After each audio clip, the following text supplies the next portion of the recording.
Okay, we should be ready. Let me just put your mic on and put the camera to you. All right, the March 1st Committee of the Parks will come to order, and we'll note Alder Weary is present, Alder Campbell. Present.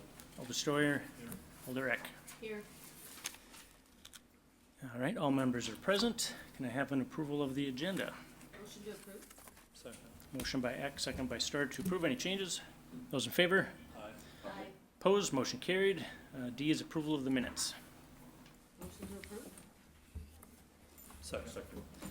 Motion by Eck, second by Stoyer to approve the minutes. Any discussion? Those in favor? Aye. Opposed? That motion carries. Regular business, number 1. Before we get into all of our items, I'll just mention all items tonight, as in any committee, report to council next week. So the 7th at 6 o'clock. So any recommendations from our committee goes to the full council next week. All right, number 1, and I'll read the agenda item.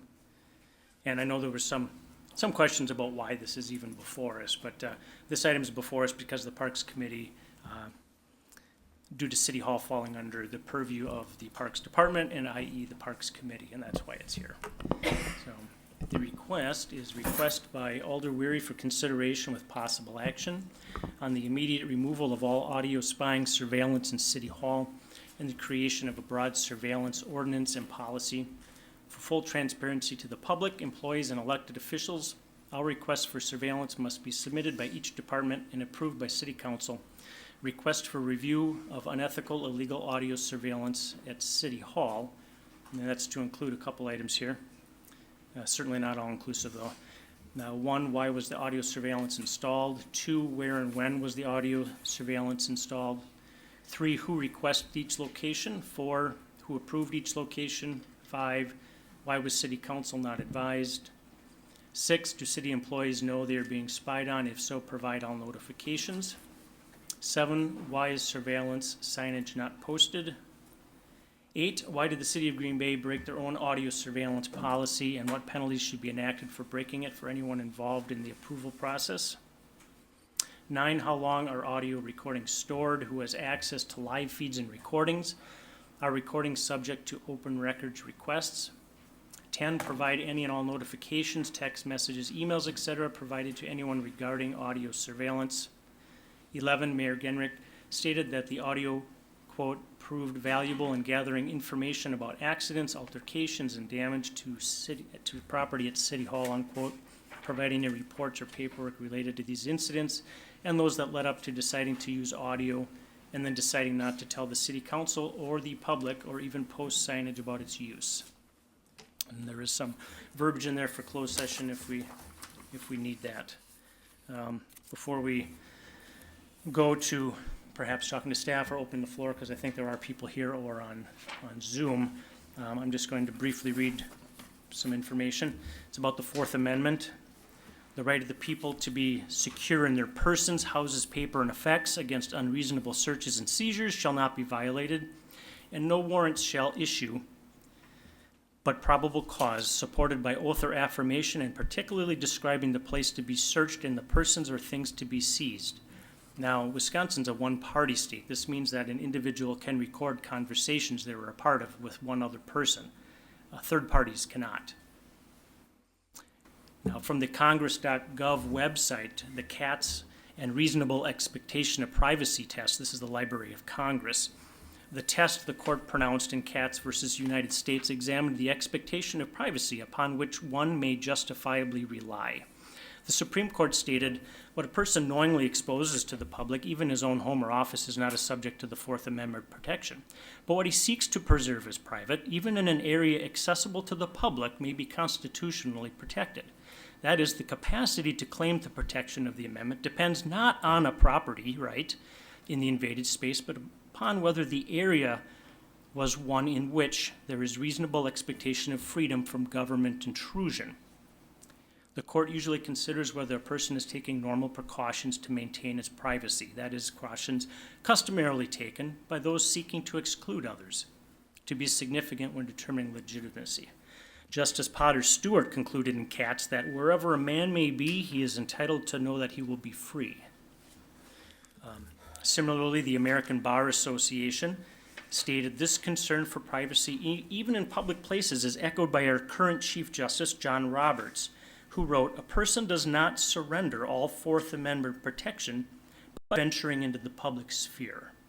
To the contrary, what one seeks to preserve as private, even in an area accessible to the public, may be constitutionally protected."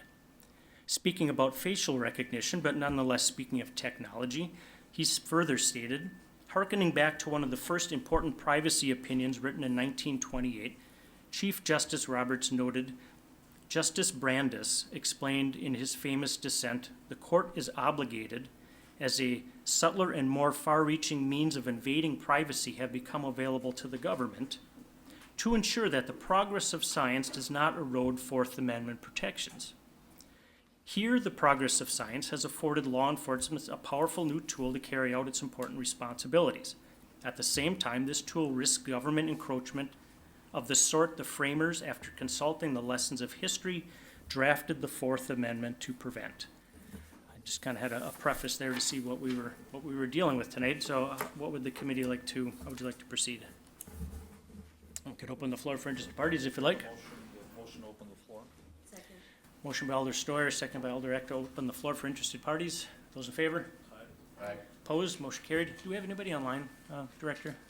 There's a lot of people online. There's only one person with their hand up. Okay, then I guess we'll, did people submit comments, or if you're here, just come up and give your name and address, please, and, Just one quick clarification. Would you like to give everybody as much time as they'd like to speak, or do you want to limit it to 3 minutes?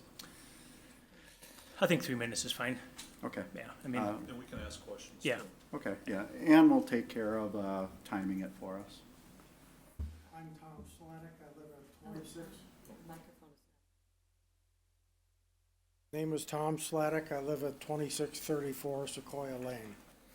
And I prepared these remarks in advance, I guarantee they'll be done in less than 2 minutes. Thank you for permitting me time to deliver these remarks. The installation of eavesdropping equipment in the hallways of City Hall has become an embarrassment to the city government. The council needs to act now to end this matter. I am cognizant of security needs in city facilities. Certainly if employees or others are feeling threatened, we need to act. However, the way to respond to these type of things is to use your well-trained police resources. Let them investigate, identify people making threats, and confront those people in a way that stops the behavior. The way not to respond is to play junior detective by setting up covert surveillance systems in an attempt to snare the perpetrators. The citizens find this embarrassing. While there may be many questions to be answered about who participated in this and how and why, those questions must take a back seat to the most immediate and urgent need, which is removing the listening devices and destroying any recordings made by them. The council must immediately state that this city is not going to eavesdrop on visitors to City Hall and direct the immediate removal of the listening devices. That is what the citizens want you to do. Thank you for hearing my comments. Everybody wants to applaud, but if you could just refrain from that, appreciate it. Sandy Juno, 616 Dauphin Street, Green Bay, Wisconsin. Mine might go a little over 2 minutes, but I would hope that you would grant me some grace, and if I do, I'll try to keep it short, though. Is this better? Okay. I'm here today to state how disappointed I am with the city mayor, administration, and the employees that participated in the unlawful audio recordings of private conversations between visitors and business leaders at Green Bay City Hall. The installation of listening devices and recording unauthorized private conversations is a violation of the U.S. Constitution's Fourth Amendment. and Wisconsin's one-party consent law. Furthermore, no public notice of any kind regarding these unlawful activities was given to the city council and general public. Therefore, unsuspecting victims did not have the ability to personally take action to protect their Fourth Amendment rights. Moreover, the city deliberately neglected to post any printed notice of this unlawful audio recording devices within City Hall. Hence, the city has created an environment of spying, eavesdropping, and secretly collecting information on everyone, including adversaries and activists who they view as antagonistic. The city, in a collaboration of some employees, became agents of espionage, knowingly, secretly collecting the public's private conversations and electronically storing this information on its server. Information that can be used against them. The public has no advantage in having these conversations recorded. They are clearly at a disadvantage, and the city can use any information that is acquired in private conversations to use it to their advantage in making decisions on the city business. So why is this matter troublesome for me? It's because I'm committed to the good government and election integrity. I hold government to high expectations and standards. However, since the election of Mayor Gingrich in 2019, I have seen the quality of the City of Green Bay's leadership, governance, administration of elections, and city operations continue down a path riddled with problematic decisions, federal law and state statute violations, and most importantly, the arrogance of participating in these unlawful activities. This must stop. During the 2022 election cycle, there were 4 elections. I identified people who were interested in helping with elections. I provided training and guidance so they're well educated in election laws and processes. And we wanted our elections to be conducted with integrity. But in August, in-person absentee voting, our observers were placed outside the clerk's office within feet of the secret audio recording device. This was a change from previous elections where observers' placement was inside the clerk's office. I would like to give Clerk Jeffries the benefit of the doubt that the odd new seating arrangement was just a coincidence, but my belief it was a well-thought-out plan to place observers in a location where they couldn't clearly hear or see activities in the clerk's office, and whereas the city could effectively and deliberately spy on observers by listening to and recording their private conversations.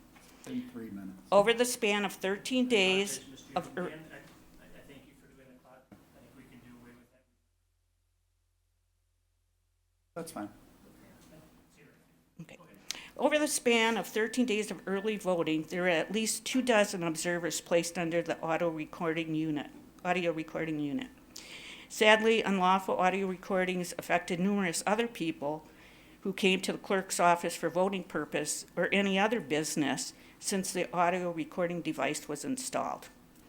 It is my belief that council is not properly being advised by the administration and the law department on critical matters. Important issues, especially when administration and the law department act upon unlawful activities without any dialogue with the council, that is a breach of trust. It places the city council members at risk of becoming a party to a crime just by their role as an elected governmental official. Previously, Green Bay was nationally known for the Green Bay Packers. I speak with many groups nationally. Today, Green Bay is better known for Zuckerbucks, bad election practices, and now spying. What a shame. Thank you.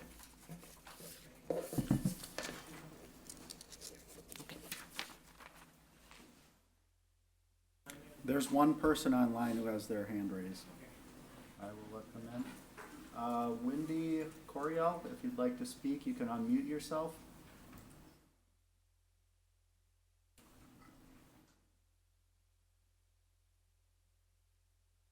Did it work? Am I on? You are on. Please give your name and address for the record, please.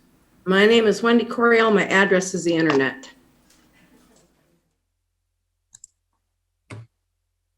Give me a Hi, it's second. me, Eric Genrich. My address is the internet. What even is 1984? Oh, sorry, wrong voice. Give me a second. Let me try this again.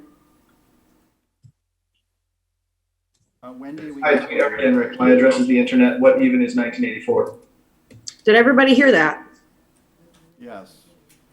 Okay, the spying stuff's not cool. The things that you've been pulling for the last how many years is not cool. This is being live streamed to the world. I don't have anything to say except these illegal devices should be taken down. You should not be spying on your own citizens. But then again, you should never been locking your own citizens down and blocking elections. That's all the energy I have for today because I do suffer from multiple sclerosis. It's getting pretty bad, but I still show up even though I am no longer part of the city. I still feel like I'm very much a part of the city. That's all I have for today.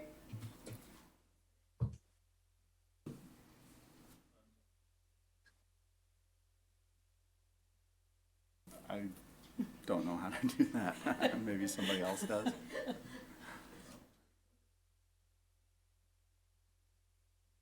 Anybody else in the public, you can just come up here, so you Good evening, my name is Steve Seiler. I live at 124 Elvina Street here in the city. I know I kind of think we're doing this backwards. Everything that's on this list, I think we should have listened to what you guys were saying before we got up. It made me reread what was said, okay? But that's the way it's done. The first thing I would like to say, though, is after serving 20 years in the United States Army, I'm kind of appalled that we did not start this meeting with the Pledge of Allegiance or something, because without this great country, we wouldn't be here today. The questions I have is, I don't understand how any of this could be done without city council oversight. It doesn't make any sense to me.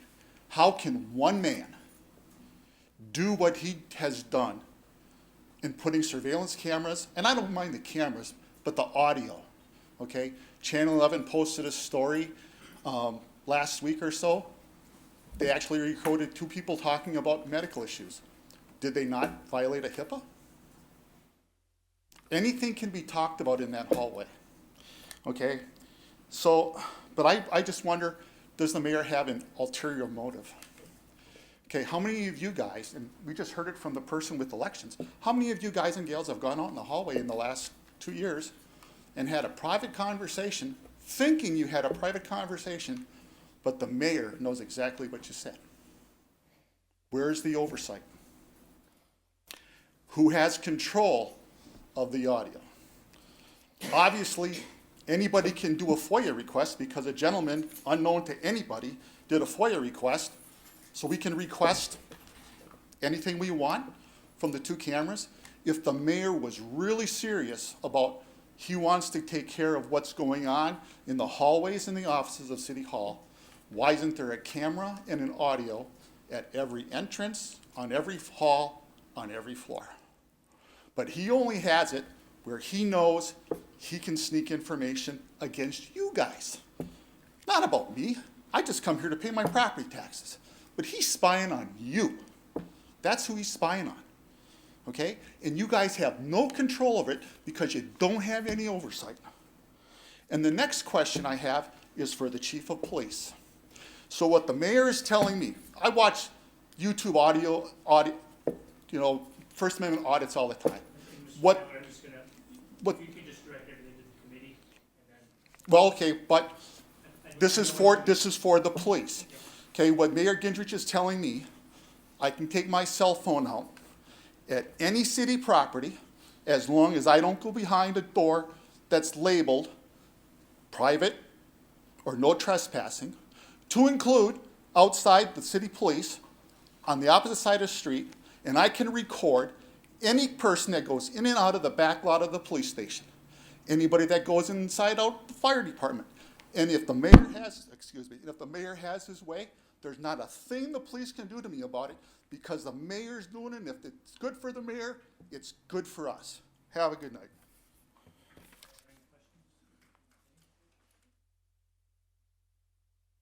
We do have one more person online with their hand raised. person. Richard, if you'd like to unmute, please give your name and address for the record. Yes, it's Richard Perrins, 1402 Kellogg Street in Green Bay. There's not much more that I can add to what has been told before, but I have a deep concern for the compromise of our law enforcement in asking them to store this information. And I'm also have a failure of confidence in the leadership of the police department for consenting to this. Other than that, I feel that the citizens of this city have been violated, and God help us if this lawsuit costs the city taxpayers an incredible amount of money. Thank you.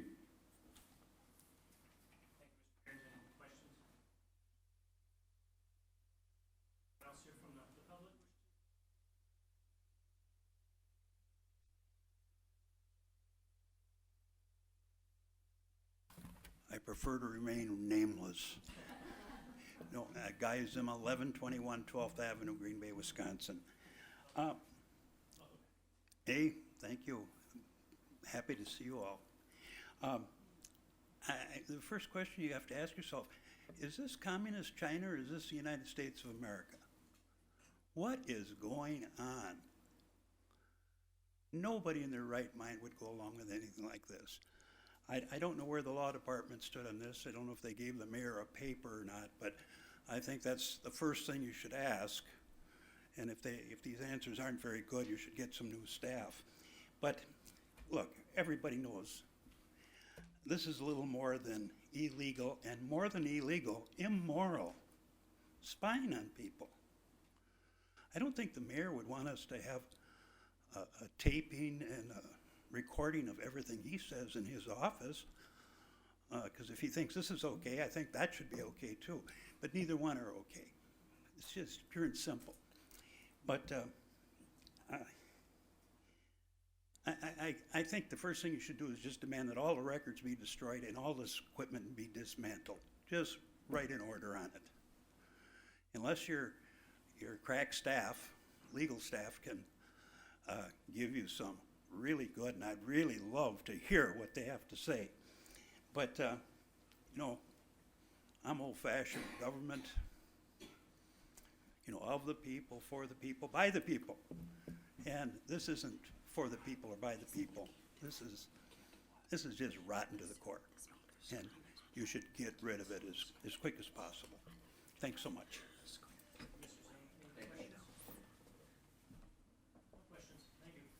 I love questions. Okay, thanks.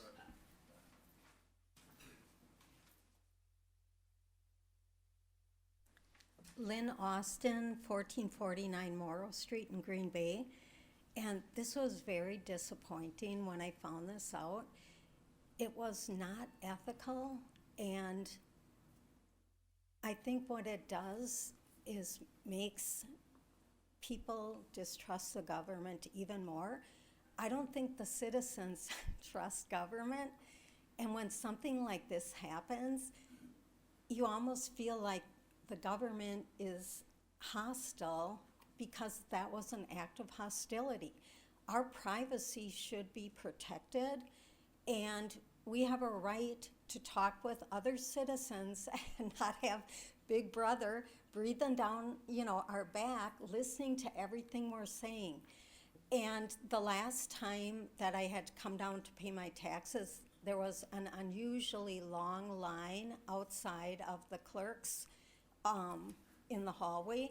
So we were all waiting, and I got into a conversation with a man who told me he owned property in Manitowoc County, and he was complaining about how much more his taxes were here.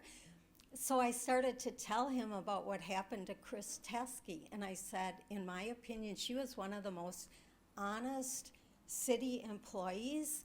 So I got into detail what I knew about it. Now I hear, well, did the mayor listen?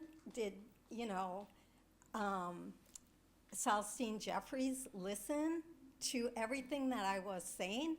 So I thought, well, maybe I need to come down here and just tell you guys that, you know, because I'm not afraid to say there are things going on in the city, you know, government that is really foul. And I thought Schmidt was bad, but this takes the cake.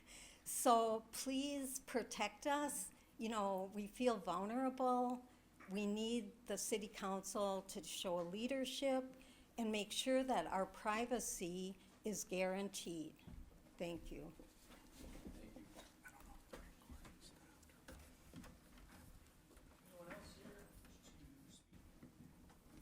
It's like a cable issue, I just had it back. There's no one else online, but give me a second here. Make sure we get the recording going. It should still be recording, It it's should just you still can't be see the recording. screen. Okay. Yeah, I just can't change the microphones without seeing the screen. So right now, everyone would have to talk at it. Yeah, this is, looks like it's dead.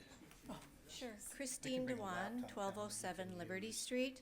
For now. I came to, this is the first time I've been to a meeting. I heard about this. My husband and I have been getting a little more involved in city affairs, and we are very disgusted with a lot of things that are going on in the city. But if something like this is going on, and our taxes are high enough, if something is blatantly and is openly, let's just put up cameras and this'll be okay. What else is being paid for?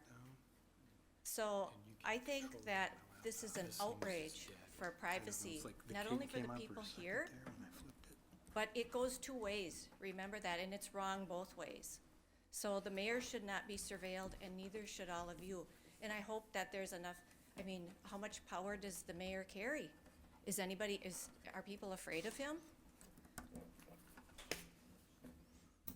We the people. That's all I'm saying.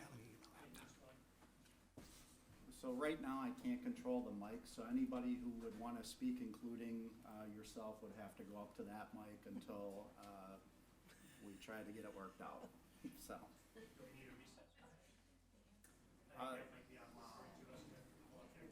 I'm not sure. Oh, wait, here it is, right? It came on, so it works for now. All right, we're good. Oh my gosh. Anybody else online?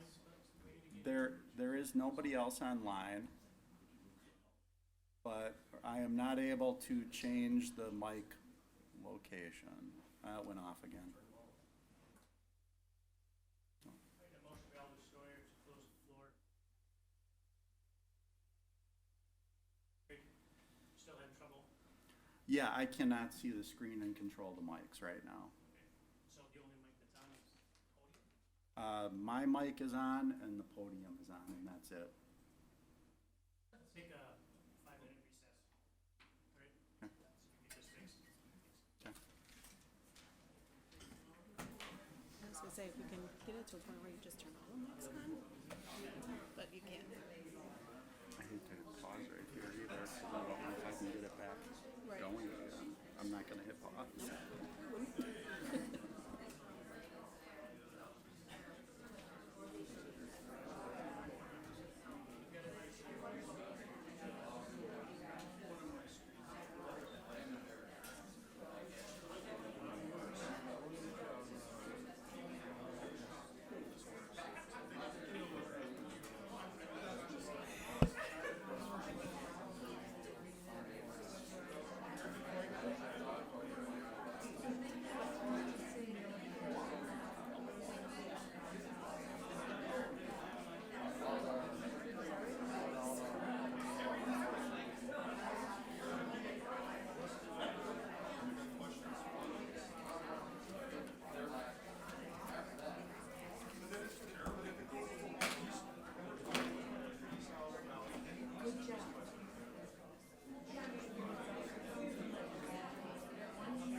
but it's gonna go off. Yeah, so we'll have this as a backup. And then you want to set it on air, or you want me to just hang here and be able to click and change for you? Yeah, yeah. I mean, I can well, I was gonna just hang right there. And I can sit here and run this and that dies. Well, if you do it, and if it goes out, I can click it on. It's just, it's not quite as good as that. We just preview what we can do.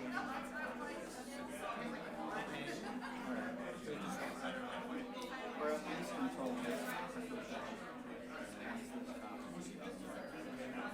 Yeah. I mean, other than the fact that you can't flip microphone, it's kind of awesome.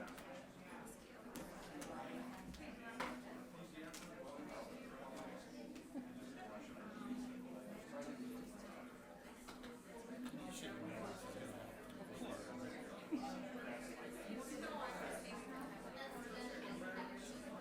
was it a good folding one?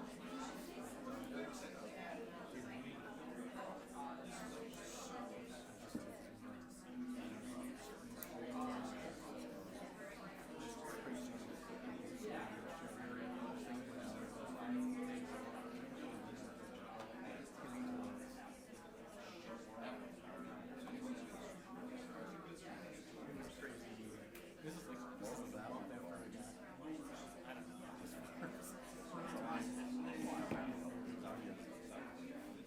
Yeah.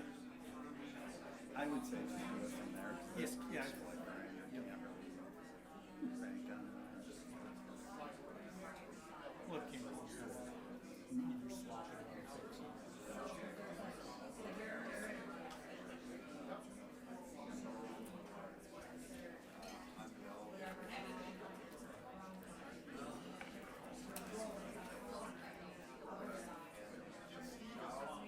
Well, you Dan's mic, so you can- your mic was on. I muted your mic, so you know. He's got something to say. Yeah.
Yeah, Yeah, so the meeting's scheduled. I was told it was mailed to you. You didn't get a copy in the mail? I didn't check the mailbox. Well, it was mailed like a week ago. Yeah, staff told me they mailed you one. So I'll email you a copy tomorrow. But yeah, the meeting is on Monday. We're good whenever you are. All right, we'll reconvene. Our technical issues have been fixed. So if everybody could come to attention, thank you. And if the committee would entertain, there is one more individual who missed the open session. So if we could open the floor. I make a motion to open the floor. Second. Motion by Alder Steuer, second by Alder Campbell, open the floor. Those in favor? Those in favor of opening the floor? Aye. Opposed? That motion carried. Well, sir, if you could just give us your name and address. Mr. Jared Lazarevich. I'm actually a visitor of Green Bay. I'm from Milwaukee, Wisconsin. I was here about this summer talking about the homeless problem in the city of Green Bay. Came to the mayor's office to see if I could talk to him with another person. The doors were locked at the mayor's office, could not talk to him. We had a discussion with her secretary, and she said it was confidential what we would say to them. Now we find out that everything that we were talking about in the hallway was recorded by the mayor. I think what the mayor has done is wrong. I think he needs to be step down as the mayor of Green Bay and find somebody who's qualified, who's not a snake and videotaping people illegally. So to the mayor, you got a problem. I think everybody in the city of Green Bay should say goodbye to that mayor and find somebody who's qualified. And the issue with the homeless in Green Bay is a devastating thing, and we need to figure out how to help these people because we have a problem with rental properties and rent farming in the city of Green Bay. It's not only here, it's in Milwaukee, it's across the United States. On any given night in the United States, there's 250 million people. And I do appreciate your testimony on that. We did actually just have a big discussion about that last week, Okay. and we're gonna be handling it at another committee. Thank We you very definitely much. welcome you back to talk I about would that, love to. certainly. Thank you very much. Have a Any good night. questions for? No, no questions, as long as you guys can do something about the mayor issue All right. and the illegal tapings. Thank you. Thank you. Anybody else?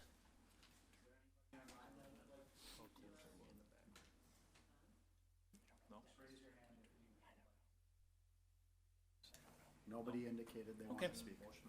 Motion to close the floor by Alder Steuer. Is there a second to close the floor? Second. Second by Alder Campbell. Those in favor? Aye. Opposed? Motion carried. All right, committee, what are your wishes? Did you want to work through the questions, or do you want to start at, have questions your own? Go for it. Alder Eck. Man, okay. All right, yes, in looking at, it's just something I think it is important to say, in looking up the directions from the manufacturer of the listening device or the microphone, which is, it's hard to say, LaRue.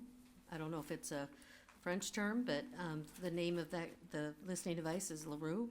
And it says that, per federal regulations, that signs must be used when this type of device is installed. And it even comes with the signs to be able to put up. So I just think that's important to point that out, that it actually says it within the directions, and that was not followed.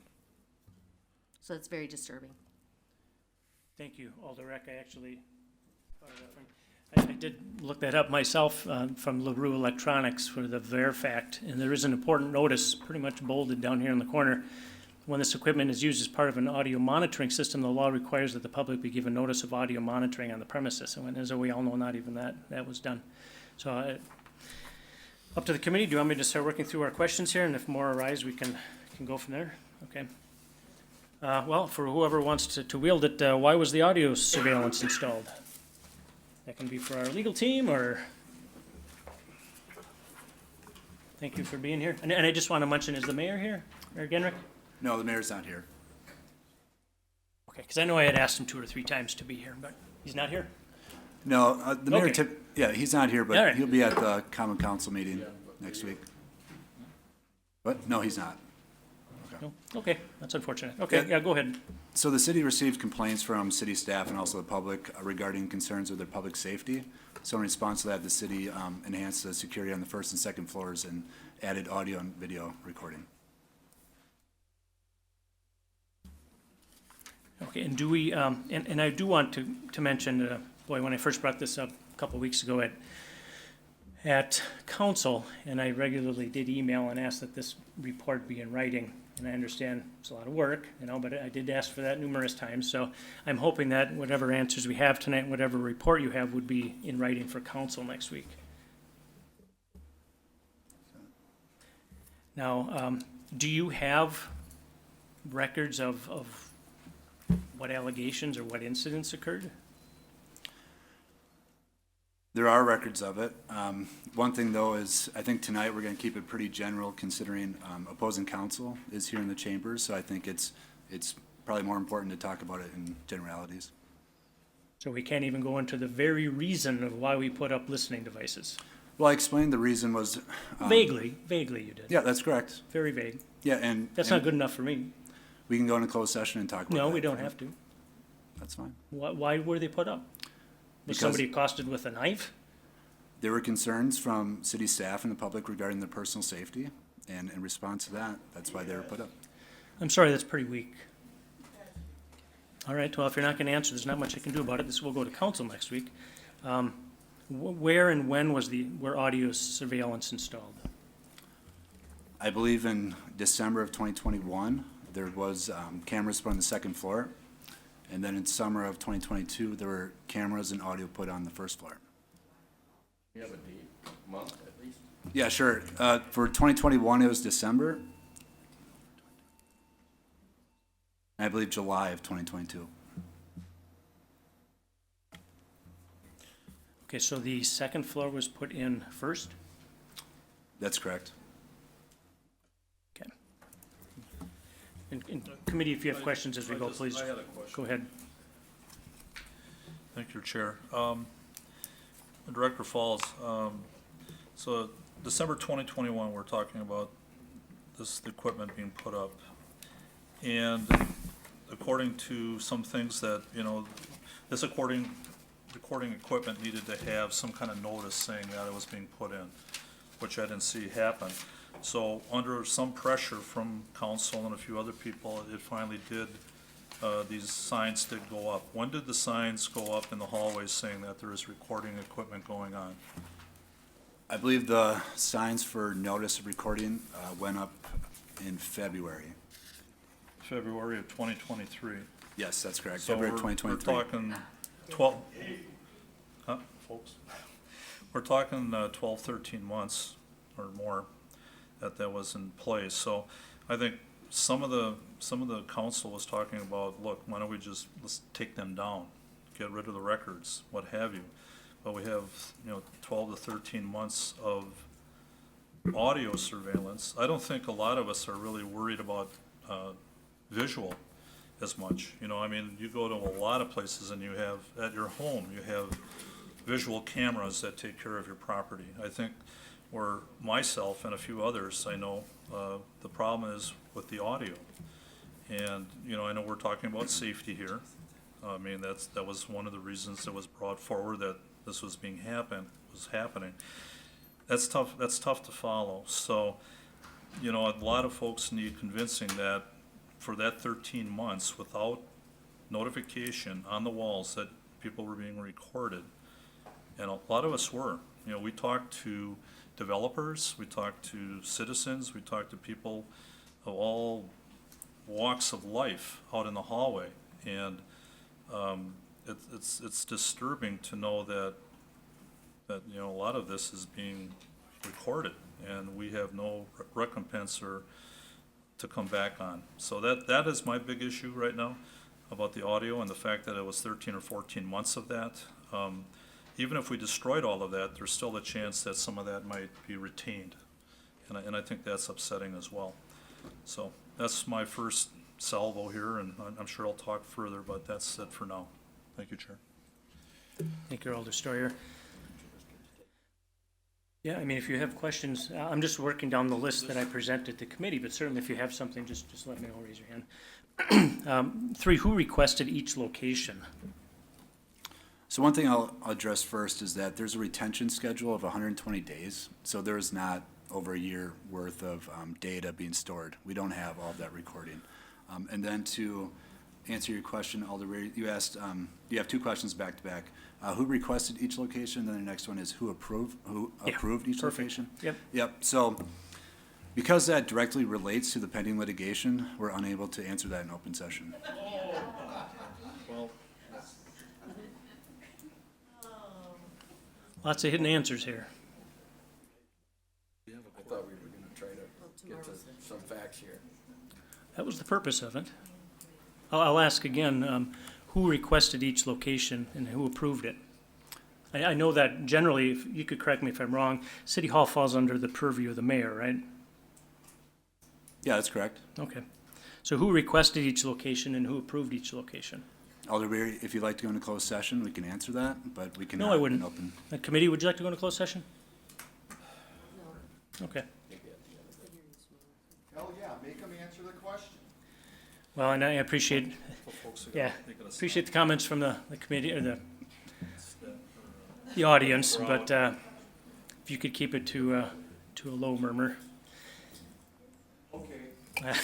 Number 5, why was the city council not advised? And this, I mean, they're all important, but this one's really a big kicker. This one really hits everybody square where it hurts. I can take that.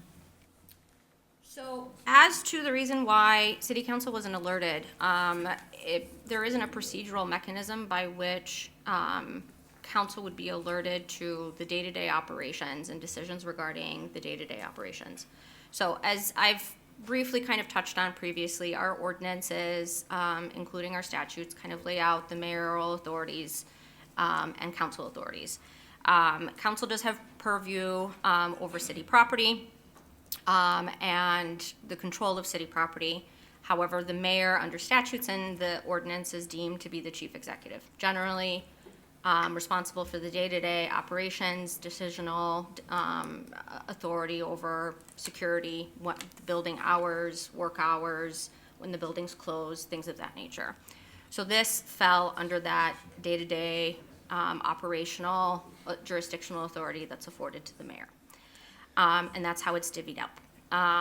However, and really the only mechanism by which a decision like this would be triggered for staff to bring to council for approval is a fiscal one, a financial one, because department heads are capped at a $25,000 expenditure. So anything that requires a purchase where you need to adopt a policy, amend an ordinance, adopt an ordinance, or approve an expenditure over $25,000, that gets triggered to involve council oversight and involve council approval.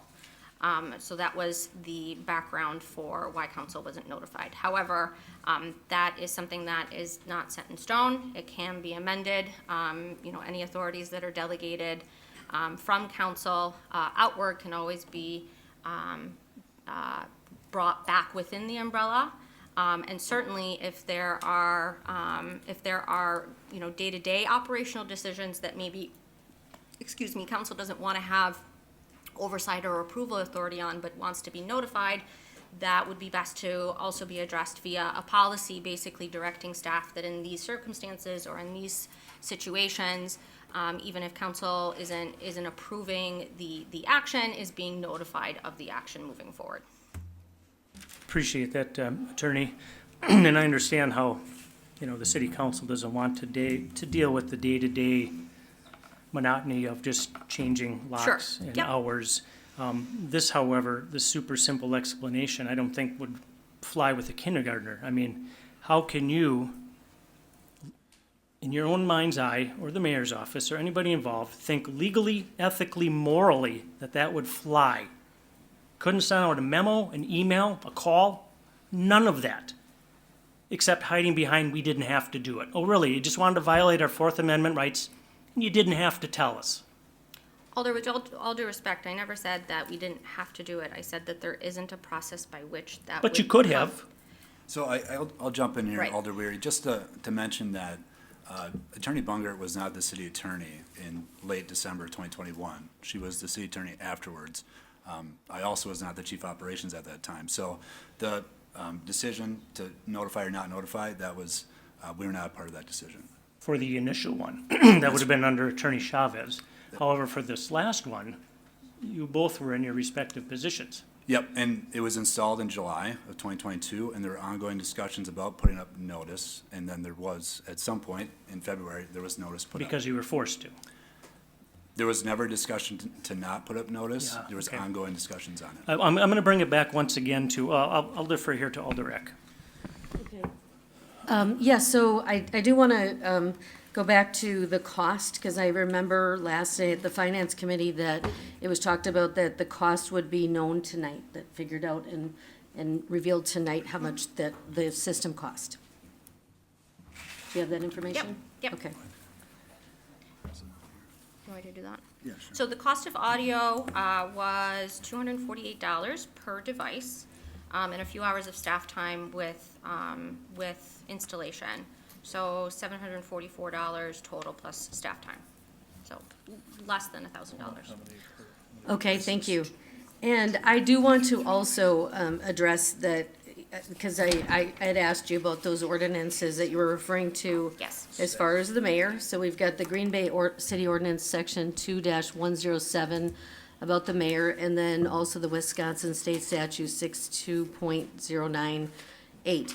And I read through them because I was just trying to figure out, like, where does it say this? And I feel like it's kind of, in my opinion, grasping at straws to say, you know, it's okay to go ahead and put in something like this.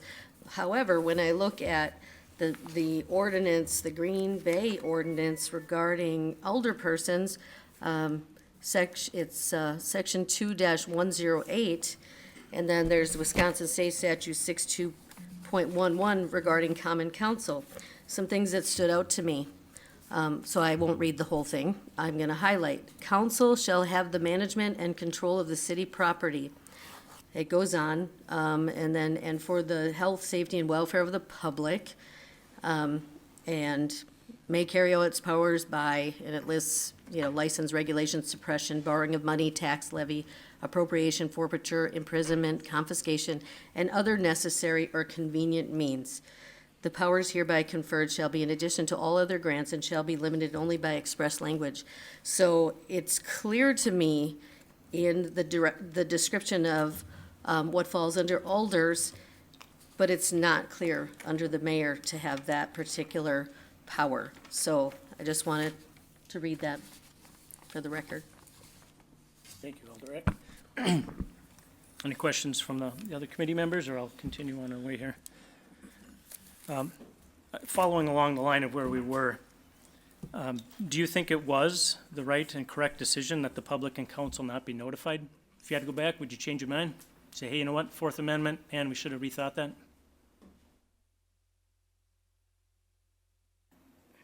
Either one. Alder Weary, I know you're not going to like this answer, but the fact of the matter is that the decision-making factors, the legal authority, the legal reasoning, all of it is subject to the pending litigation. The pending litigation changed the course of this conversation, unfortunately. It is what it is. And my job is to ensure that we're mitigating that liability as much as possible before the TRO hearing and obviously in the course of the pending litigation. So we're trying to be as forthcoming as we can, but we also have a job to do. And we're trying to find that balance. These questions go directly to those complaints, and we cannot discuss it in open session. I appreciate it. Alder Grant? Kind of off of that, I know we're elected officials, but we are paid by the city. How are we separated from, if staff or employees were notified, but we weren't? How was, like, I guess I'm curious, we have a paycheck from the city, why were we different? And that actually leads into my very next question is, were city employees, okay, notified and how and when? And which one? Yeah, was it everyone? Was it certain ones? I've talked to several people now within the staff personally, and they didn't know neither. but some have and some haven't. I don't understand, for the tenure that I've been here, how could people look at me in the front and know that they're like lying to me as they talk to me? And we're trying to do our job, and for the citizens of Green Bay. I'm appalled at the whole thing. I'm embarrassed. How come some employees knew and some didn't? At all floors of this building. So if I could, Alder Campbell, I'll bring that back to the question of, did employees know, when did they know, how did they find out? Sure, in December of 2021, there was an email sent out to all employees who have a city email that there was audio and video recording on the second floor. How many is that? It's over 800. And we have about 1,000, so 200 people didn't get notified? No, it's close to about 850, 900 employees. So 100 people, just because they didn't have an email, didn't get notified, including the city council? The city council. We have emails, pretty sure we do. Last time I checked. City emails. Okay. Alder Steuer, then Thank you, Chair. We could spend a couple hours, I think, going through all of this. I know we all have our feelings about it and some of the various things we've read and heard and the fact that we weren't notified, et cetera, et cetera. But I need to remind everybody that this is going to court tomorrow. And I've been on council long enough to know that there are issues that come up where things go to court, and, like it or not, we have to kind of let the chips fall where they may a little bit with that. We might not always agree with it. So, I have a lot of questions too, but I think I'm gonna hold off on a lot of my personal opinions moving forward in this discussion, and just defer to the fact that this is going to court tomorrow, and find out what happens there. Because right now, we could be just listening to a lot of folks going back and forth, citizens, council, whatever, talking, and in the long run, it won't matter per se. You get your word out, you feel good about it. I know we all feel we have our rights to say things, but until it's handled at the court, I don't feel overly comfortable. I would just prefer to make a motion, if it's okay. I'll entertain a motion if you have one. You I've have the got- floor. You have the I have floor, a Alder motion that we disable the devices immediately and destroy that evidence. There's a motion by Alder Steuer, second by Alder Eck to, was that immediately disable? Yes. The audio devices at City Hall and destroy any Any recordings that are held by the city or any other Yes, entity? Yes.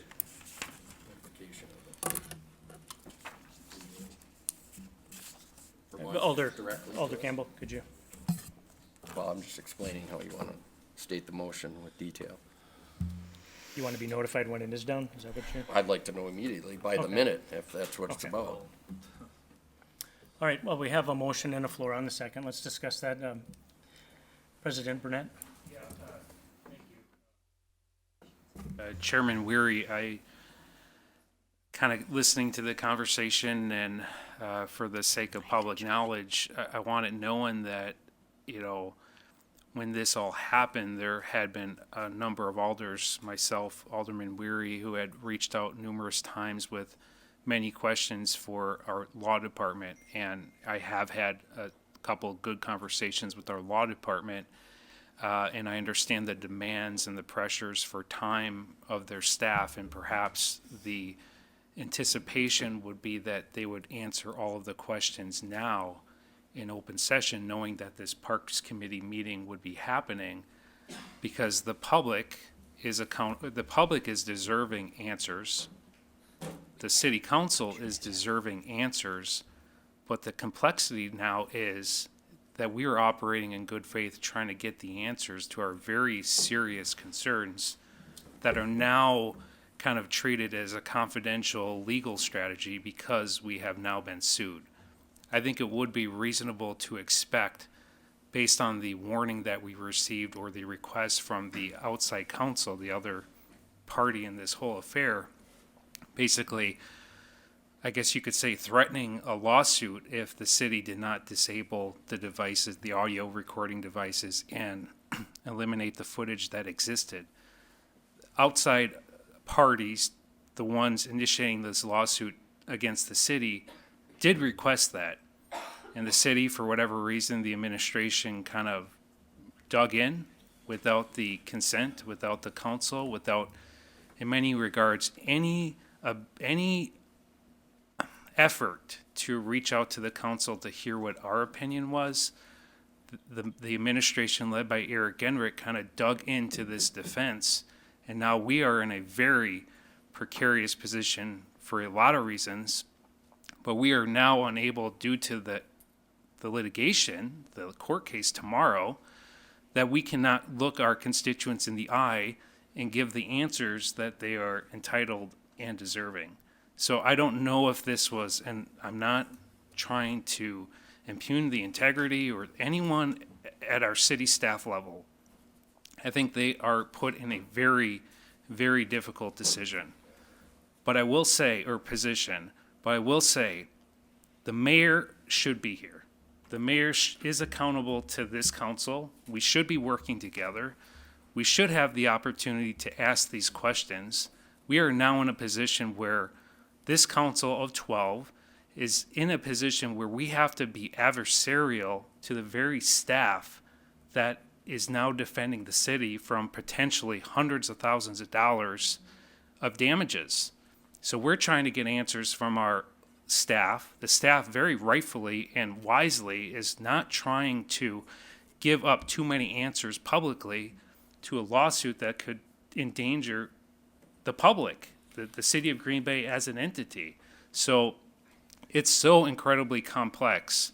We are deserving the answers. We were deserving the understanding of what happened. The constituents that I have had conversations with in the hallway, I had no idea that they were being recorded, audio. I had no idea the things that they were telling me was going to be captured, perhaps open to an open records request at some point. The privacy concerns are real.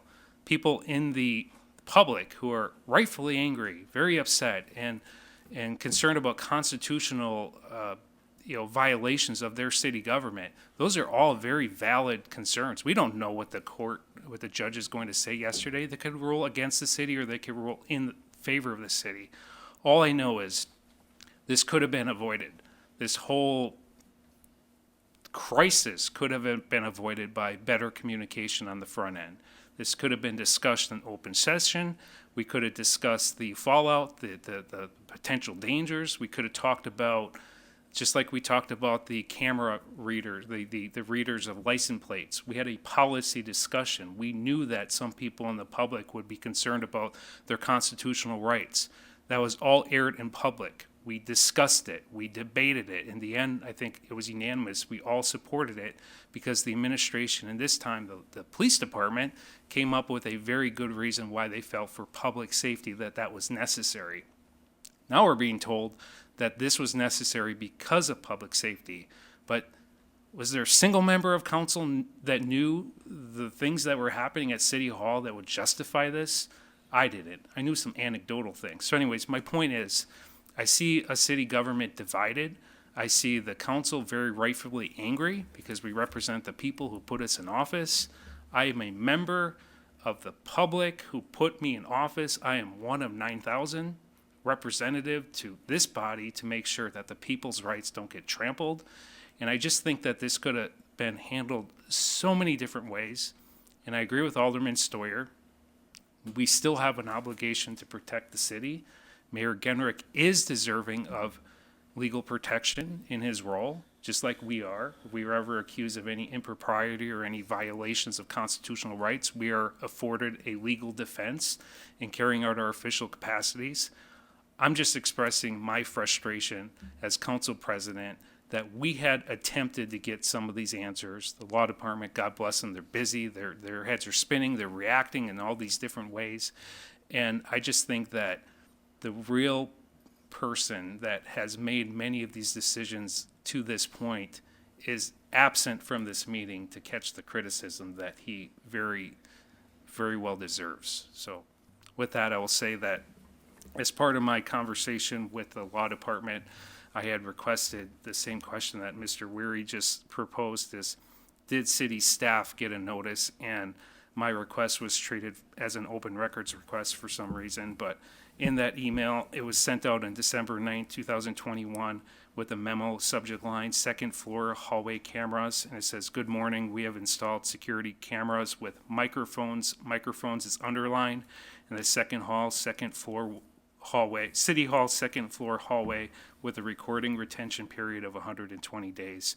Thanks, my chronic ITS director. That was sent out to group everyone, but from what I understand in a different conversation, that for whatever reason, city council members are not involved in that email group. So therefore, it is very reasonable to understand that not a single council member was aware of the audio surveillance, but we have had numerous private, we have a reasonable expectation of privacy outside of that council chambers and outside of the mayor's office and in the clerk's office area. We have had numerous very sensitive conversations with members of the public that didn't know they were being audio recorded, nor did I know I was being audio recorded. And as the gentleman who was speaking about the homeless issue, that is a serious concern when people give very sensitive information and opinions to members of the public or council that they think are protected by basic decency and constitutional rights. So I know I said more than I should have, but just needed to get that off my chest. Thank you. Thank you, Mr. President. Alder Johnson? Thank you, Chair. Just have a couple questions, and I'll maybe kind of save the soapbox, but it's, and again, if you can't answer these, just say it and we'll move on. We'll be efficient. Alder Brunette had shared that the email that went out to staff in December of 2021, who decided on that list? On the list? Who decided that it would go to all employees, select employees? Did it go to all employees? Yeah, I went to group everyone, all the employees who have a city email address. Okay, so obviously alders have a city email address. Was it an intentional decision not to send it to city council? And if so, who made that decision?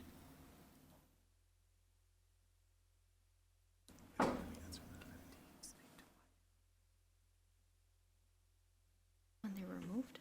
Well, one thing we can answer is that at one point, the common council members' emails were removed from group everyone. It's a group email.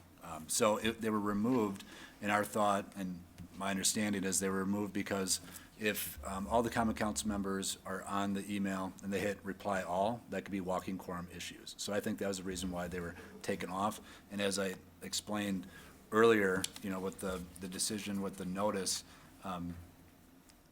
there wasn't a lot of participation with city attorney and myself. So, but I can say I don't believe it was intentional to do that. Okay. New employees that were hired after December of 2021, are they notified? I'm sorry, I missed that. When we hire new employees after December of 2021 who did not receive that email, have they been notified? So that's where there was ongoing discussions about putting up notice on the exterior doors. That was a part of that. Okay, so there's ongoing discussions, but have they been notified? They were last month when it was posted on the doors. Okay.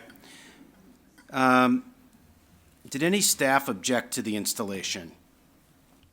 I did not receive one complaint or concern. Did any of the staff advising the mayor on this decision object to the installation? That's going to go towards the whole approval authority, legal reasoning, issues surrounding the complaint and Okay. the pending litigation.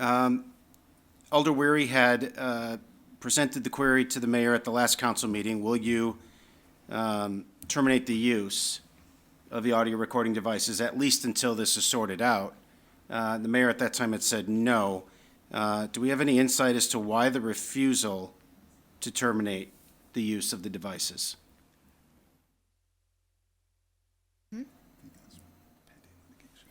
Well, related to pending litigation, but obviously the mayor has discretionary authority, has executive authority.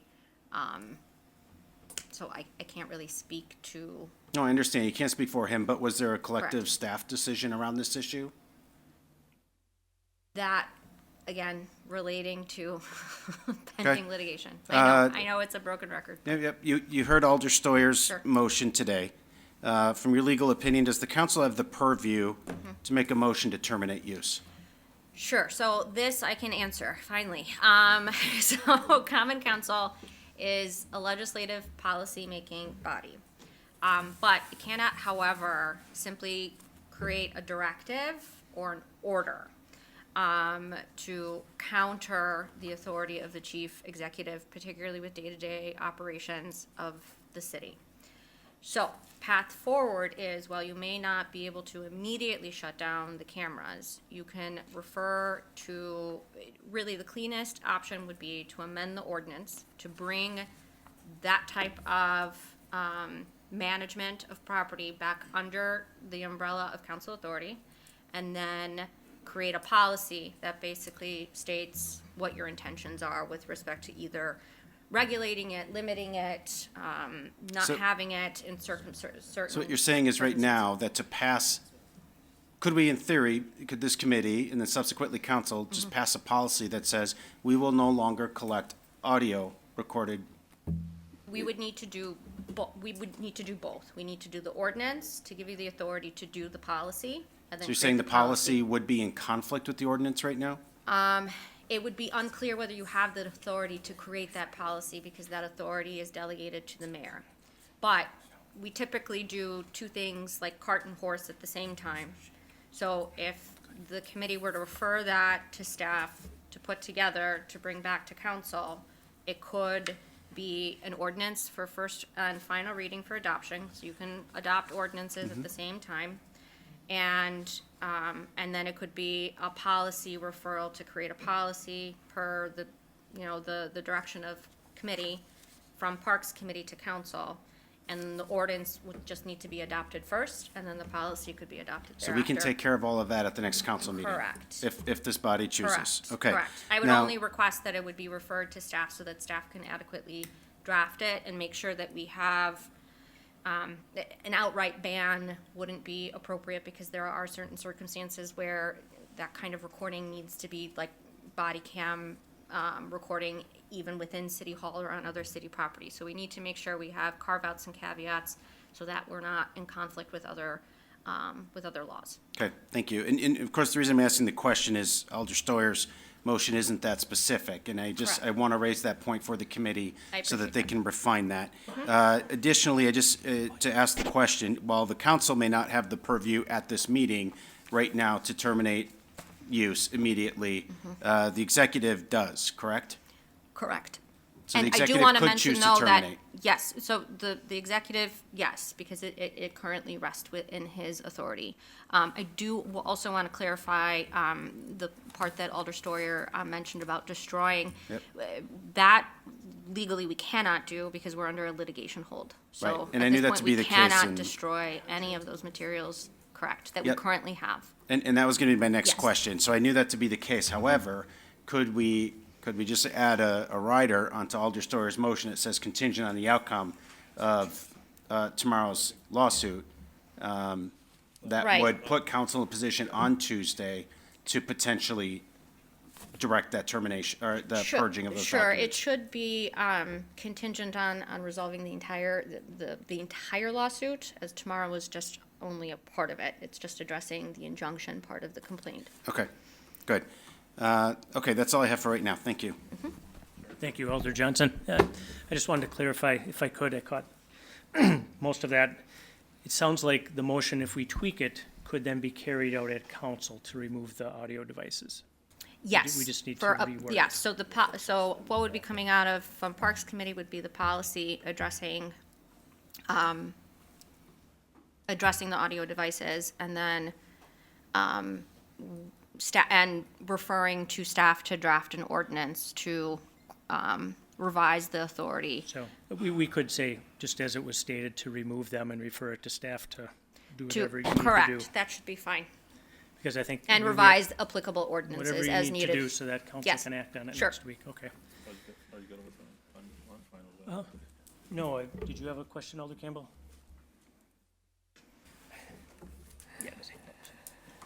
I just have a hard time understanding that you're gonna draft up something, our legal staff, which is representing the city and the mayor, to come back to us with litigation. Now, we've sent that before on a flag policy, and we got back incomplete action on it.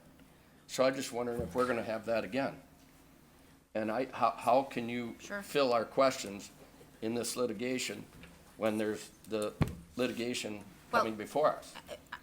How do we trust that?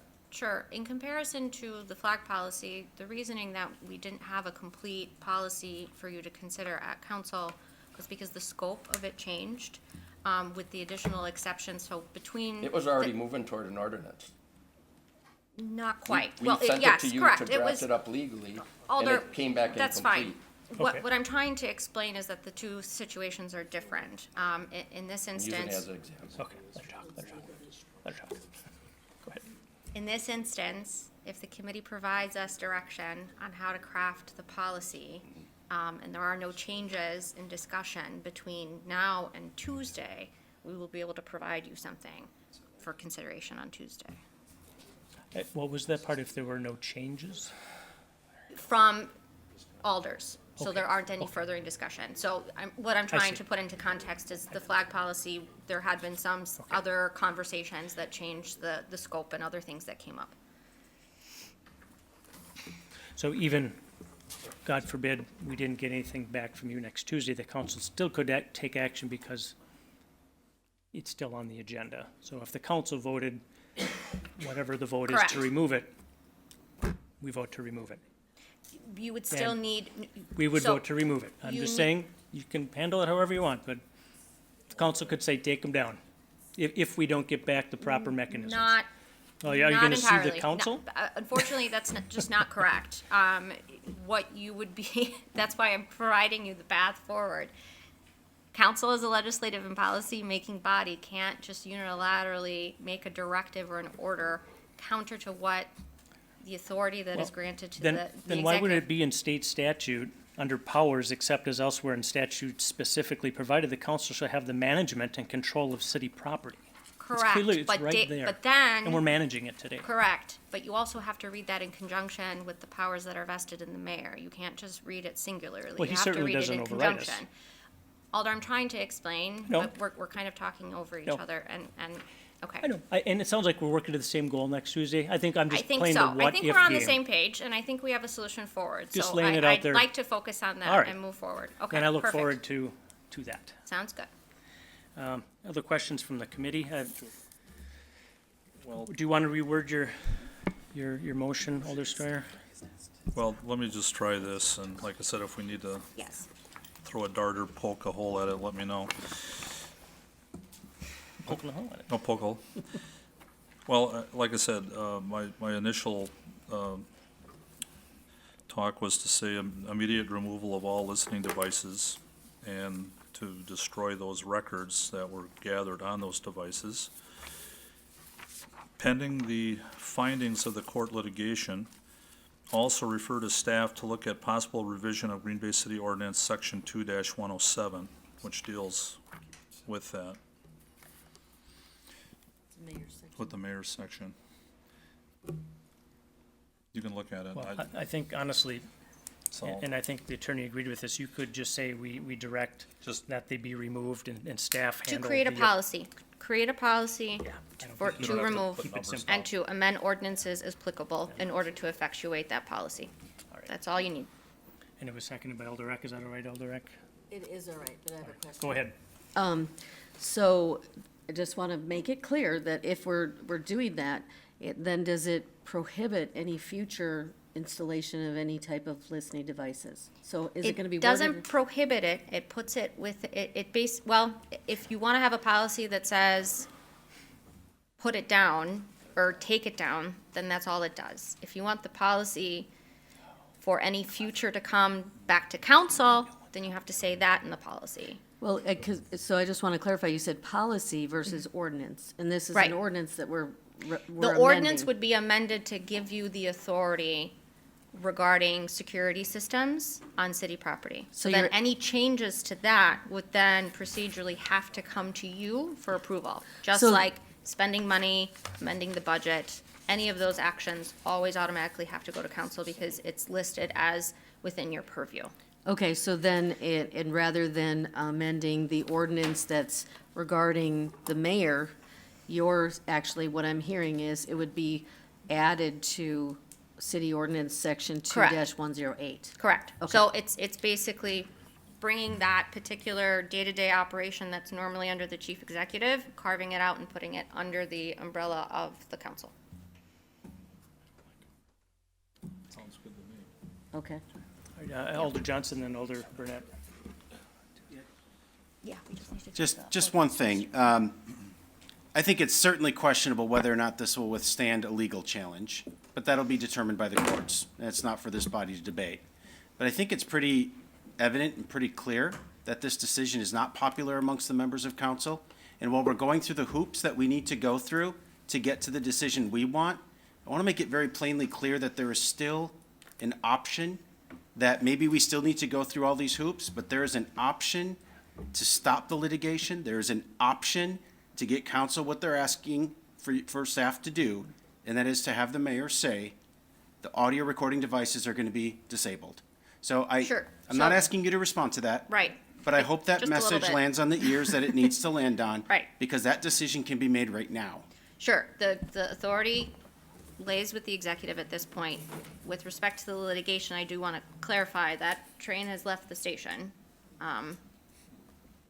Disabling the audio will not stop the litigation. That's on its way. So that's just gonna have to be handled accordingly, and we'll see it through. But with respect to the authority, that stands with the chief executive until it's changed otherwise on Yeah, Tuesday. and I think notwithstanding, of course, all the requirements related to litigation, I think the point still stands. Sure. There's a way to address this immediately. Thank you. Alder Burnett. Could have been prevented if the mayor would have humbled himself and sought the opinion of the council. I mean, quite frankly, because we represent the community who put us in office. We were hearing a lot of comments, a lot of calls, received a lot of emails, people outraged. The lawsuit could have been prevented. And I think that that is the most frustrating thing about this whole episode, is that it could have been prevented. You do have a policy proposal or a motion on the floor that talks about a policy. One thing that I didn't have answered yet, which I think the council should kind of know, is was there a policy in place on who could review the audio recordings? Which city employees had access to that system to review the recordings? I can start with that and just say that there's no employee that monitors the recording on a continuous basis. So we don't have any employee that does that. I don't think there's an employee that wants to do that, nor do we have the time to do that. So when it comes to, I guess, a policy with who had access to it, I'm not sure if someone else wants to. Yeah, we don't have a policy on that. Was the police, obviously you reviewed some footage, because I think the media reported a review with Alder Grant when the situation came up on the clerk's level. But, so you obviously, or at least from what I remember hearing in the report, that you had reviewed that. Perhaps someone from the law department reviewed it. The police probably reviewed it. Is there any other member of the city staff now or in the past who had access outside of police, law, in your position, Mr. Fultz?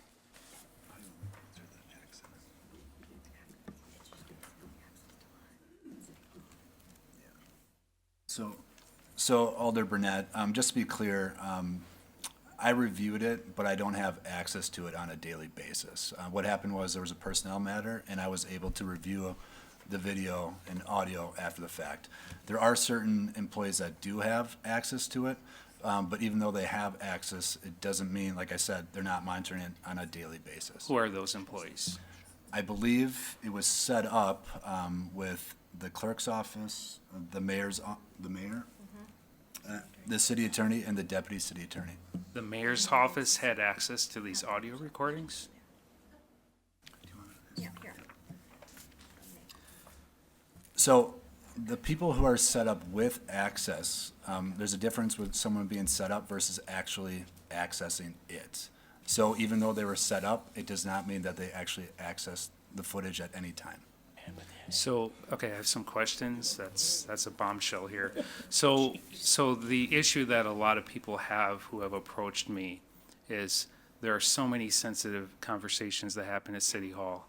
There are so many people that have the right, the constitutional right, to question their government, to question actions of their government, to petition their government, to criticize their government, including members of the council, including the mayor. So are you suggesting, or are you stating that members, either the mayor himself or members of his staff, either in his office, either past staff or current staff, had access to review the audio recordings that were collected? What I stated, and I'll clarify it. So the clerk, the mayor, the city attorney, the deputy city attorney, and one legal assistant have access. And that was what was set up through the IT department. But those, not all of them, and including the mayor, have not accessed the footage. For sure, 100%, the mayor's former chief of staff, any mayor employee, any employee in the mayor's office or the mayor himself, can you 100% confirm that none of those individuals reviewed the audio recordings? What I can confirm from my knowledge is that the mayor does not access the video or audio on an ongoing basis, and from my knowledge, the clerk also has not accessed, or does not access the video or But they audios. could. I mean, I know litigation, I get all that, but you're saying they were set up so they could have. That's correct. Okay, thank you. Yep. Thank you, Alderman Burnett. Alder Eck? To piggyback on that, my understanding is that there is monitoring at the police department, and it's I don't know, it was an email, somewhere I thought I saw that it was real time, that it was being monitored real time. So while it was happening, it was being watched at the police department. Is that correct, Chief David?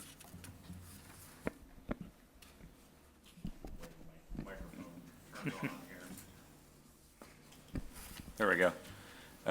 Yeah, we've always had access to the video feed from City Hall on a real-time basis in the shift commander's office. And what I found out as this situation evolved was that when this microphone system went in, apparently, and I have not witnessed this myself, but there is the ability in the shift commander's office to turn up the microphone, hear what's going on like an emergency basis, but they're not recording it in the shift commander's office. And it was installed this way in case of an emergency in City Hall. You know, obviously the use of any of that stuff would still be subject to all our policies by our employees, but that is my understanding. I have not confirmed this and physically set eyes on it for myself, but apparently that's how it's set up. Okay, thank you. Thank you, Alder Eck. I did speak with the former IT director, and he told me that he knew of 3 departments that had access, not necessarily who in each, but IT department, police department, law department.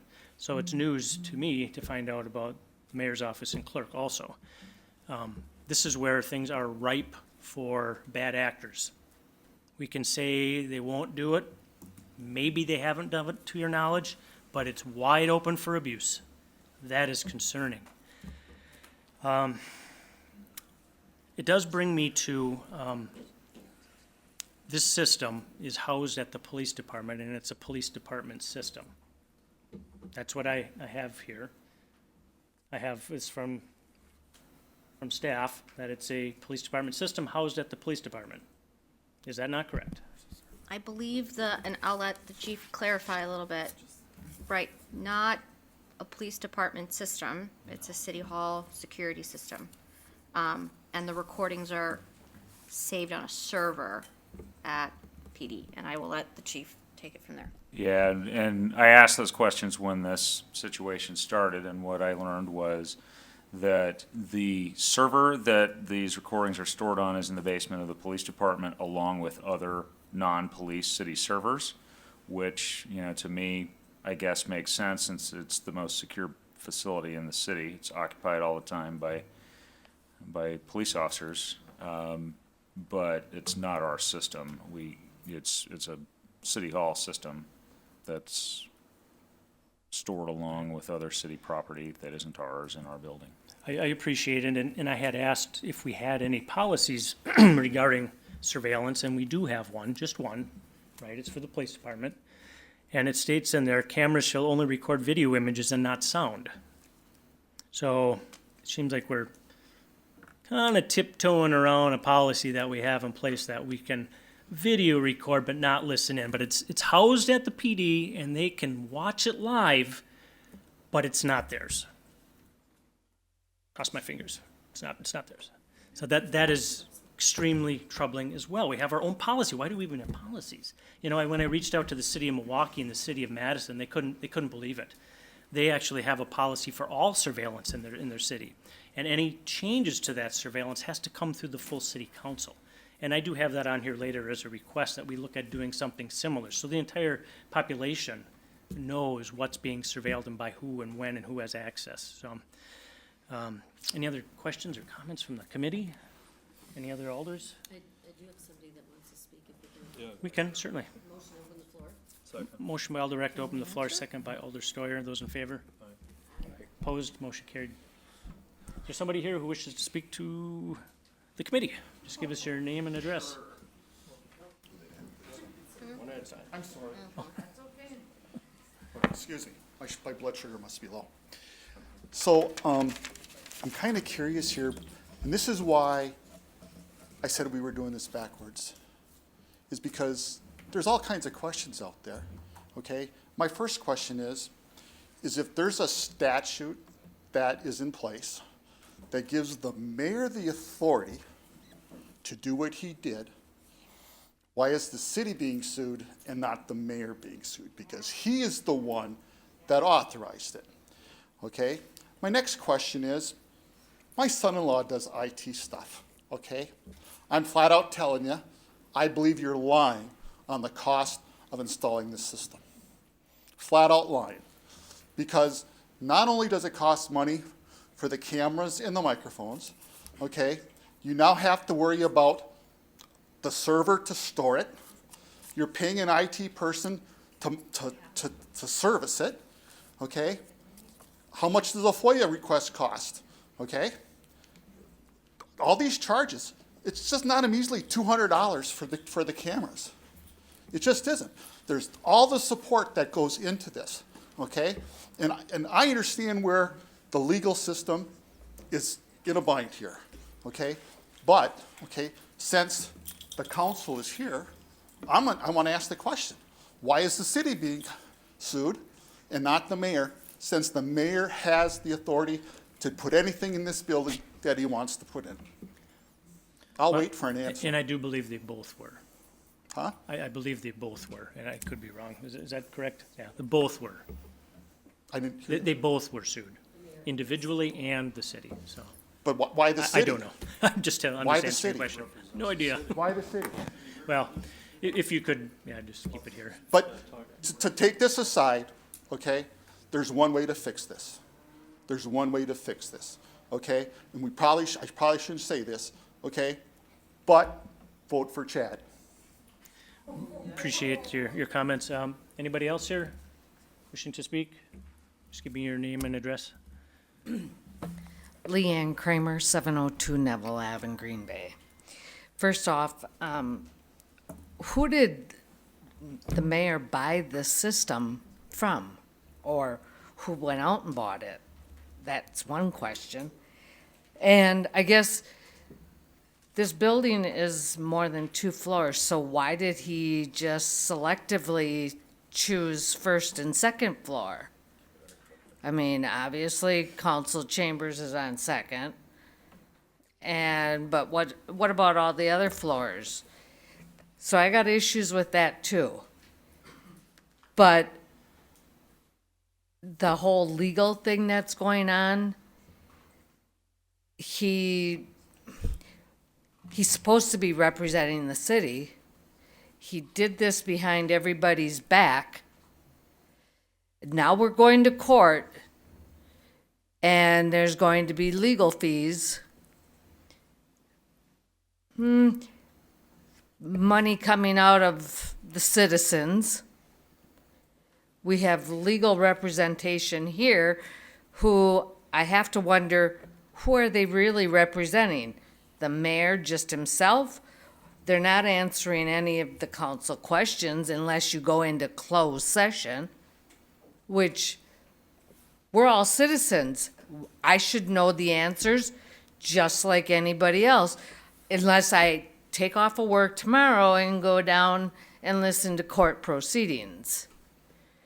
I think those answers, when a question is asked to these lawyers, they're actually representing us as citizens of this city.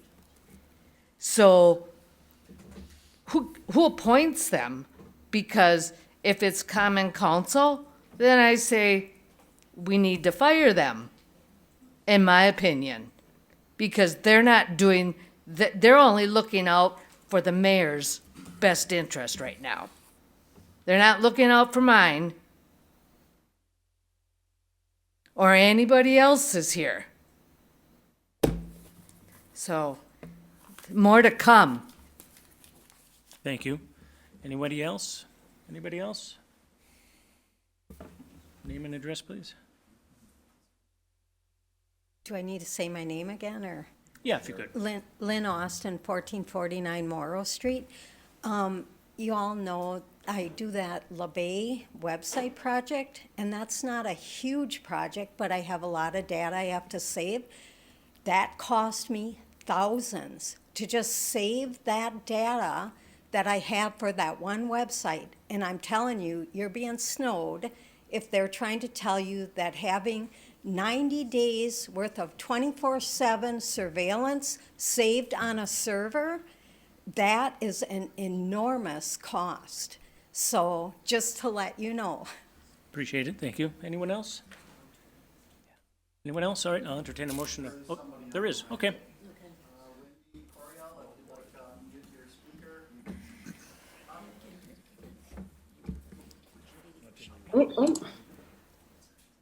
Can you hear me?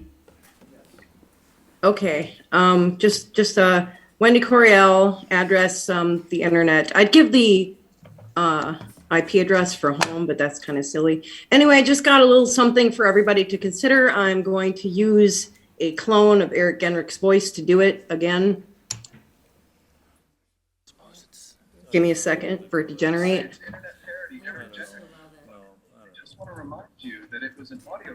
Ms. Coriel, do you have Can you hear any- that? Do you have any testimony that you wanted to give? Is that coming through? It really isn't, but do you have some testimony that you wanted to give? Well, kind of, but I want to do it in this AI voice to make a point. If it's not coming through, though, I'm not sure why it's not. Let me get this streaming properly here. I got to set something up here in Zoom. Give me just a second.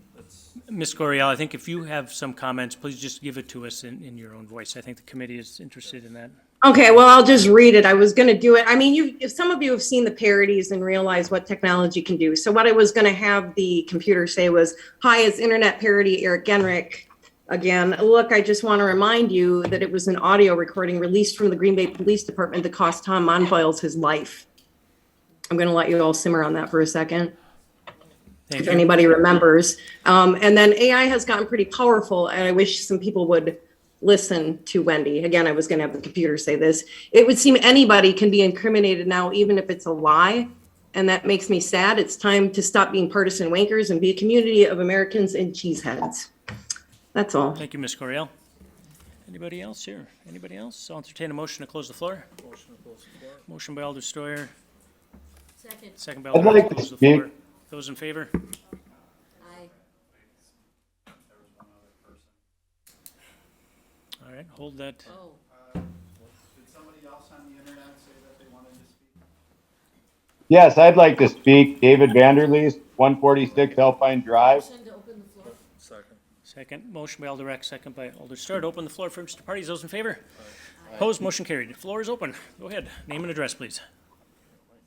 Hi, David Vanderleest, 146 Alpine Drive. I just want to tell the committee that I was an election observer in August and November, and I just feel that I was eavesdropped on. I don't believe my conversations I had with people were in close proximity. I was within a foot or two from the people I was talking to, and during those days, the people when I had my private conversations, other people were a few yards away where I believe I should have had a degree of,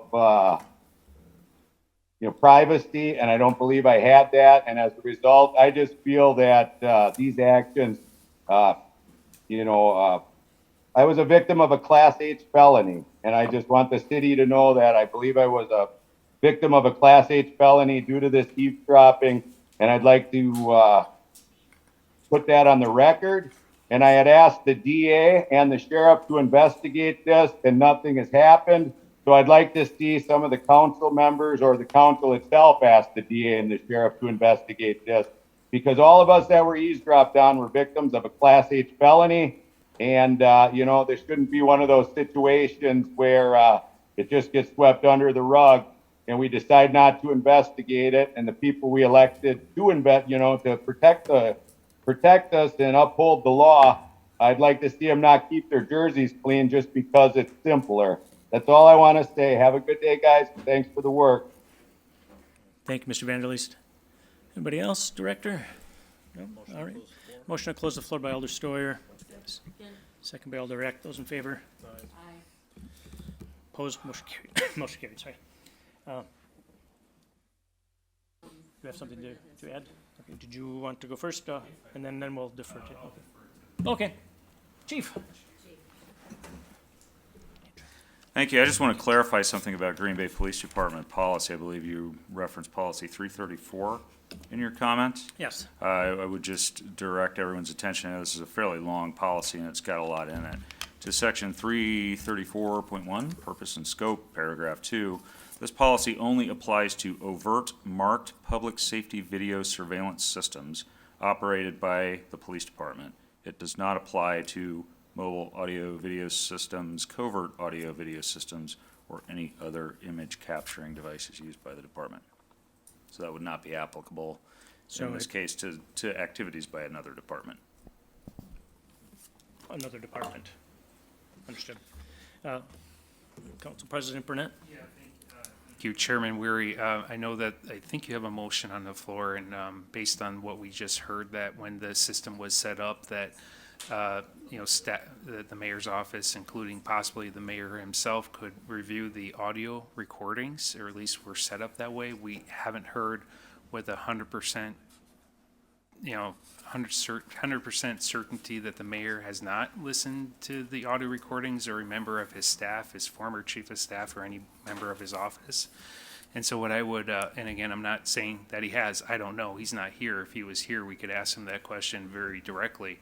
But what I would recommend that the committee do is that as part of your motion, you include the language that immediately,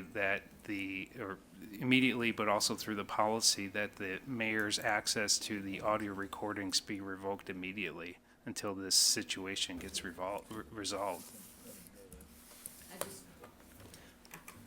Sure, question, Alder Eck? We did already pass that motion, so we'll have to reconsider I it. think the motion's still on the floor. I don't know that we I thought we passed it. We're still, Oh, yeah, it's still on the floor. okay, sorry, thought we passed it. All right. The So attorney if wants- amenable, I Yes, think the just really quick. suggestion The attorney was wants- to, oh, go ahead. Sorry, really quick. If the policy directive is to take down the system, so if the system is taken down, all access is gone, including the mayor's. So, just wanted to point that out, okay, so that it's clear. Sure. We're assuming that, that will be present at the next meeting, but I just want that knowing that, that's really the major part of this issue, is that there are sensitive political conversations that are occurring.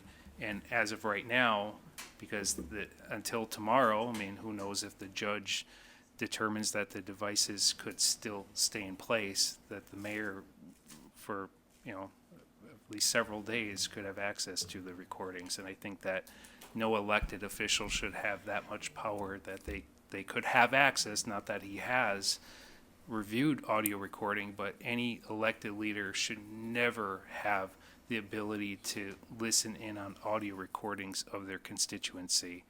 I mean, I think that most reasonable people would think that the abuses that could lead to are ridiculously improper. Thank you, Alder, Alder Grant, sorry.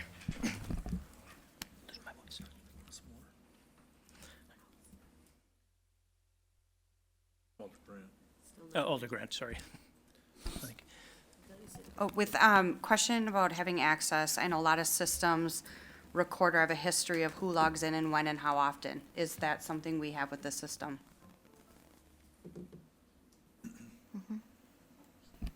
Yes, we have that, and I believe it goes back 30 days. Okay, thank you. Appreciate it. All right.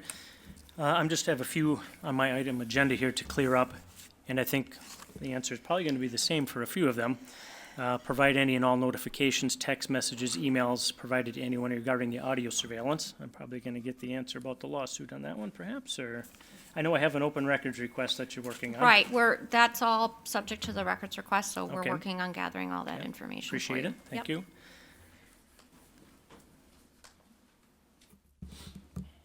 That brings me to the end of my list, so if there's anything else, and I also do, I know it's been mentioned a couple times, and I mentioned it at the beginning, it's unfortunate Mayor Genrich isn't here. He chose not to be here.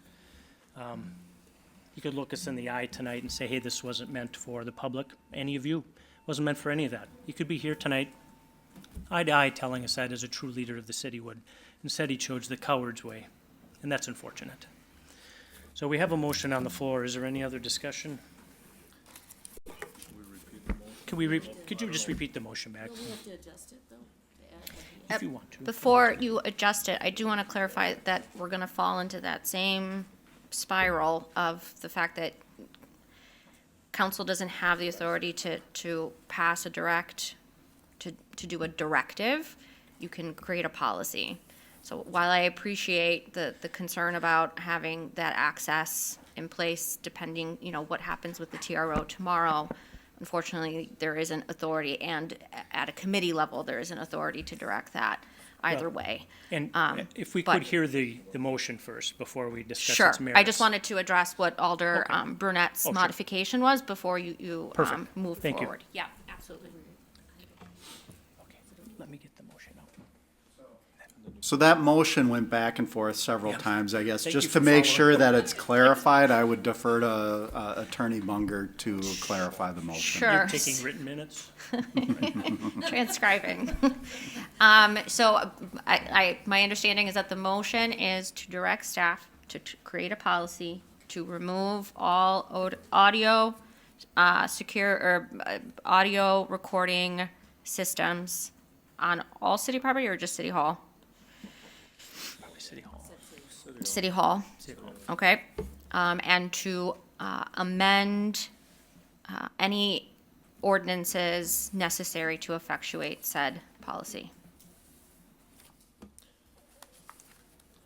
Fair. All right. You had a question, Alder Eck? And then, My question is, you're saying that the city council doesn't have the authority for that directive. Does the chief of police have that authority? Not over the chief executive. Okay, thank you. Alder Steuer? Thank you, Chair.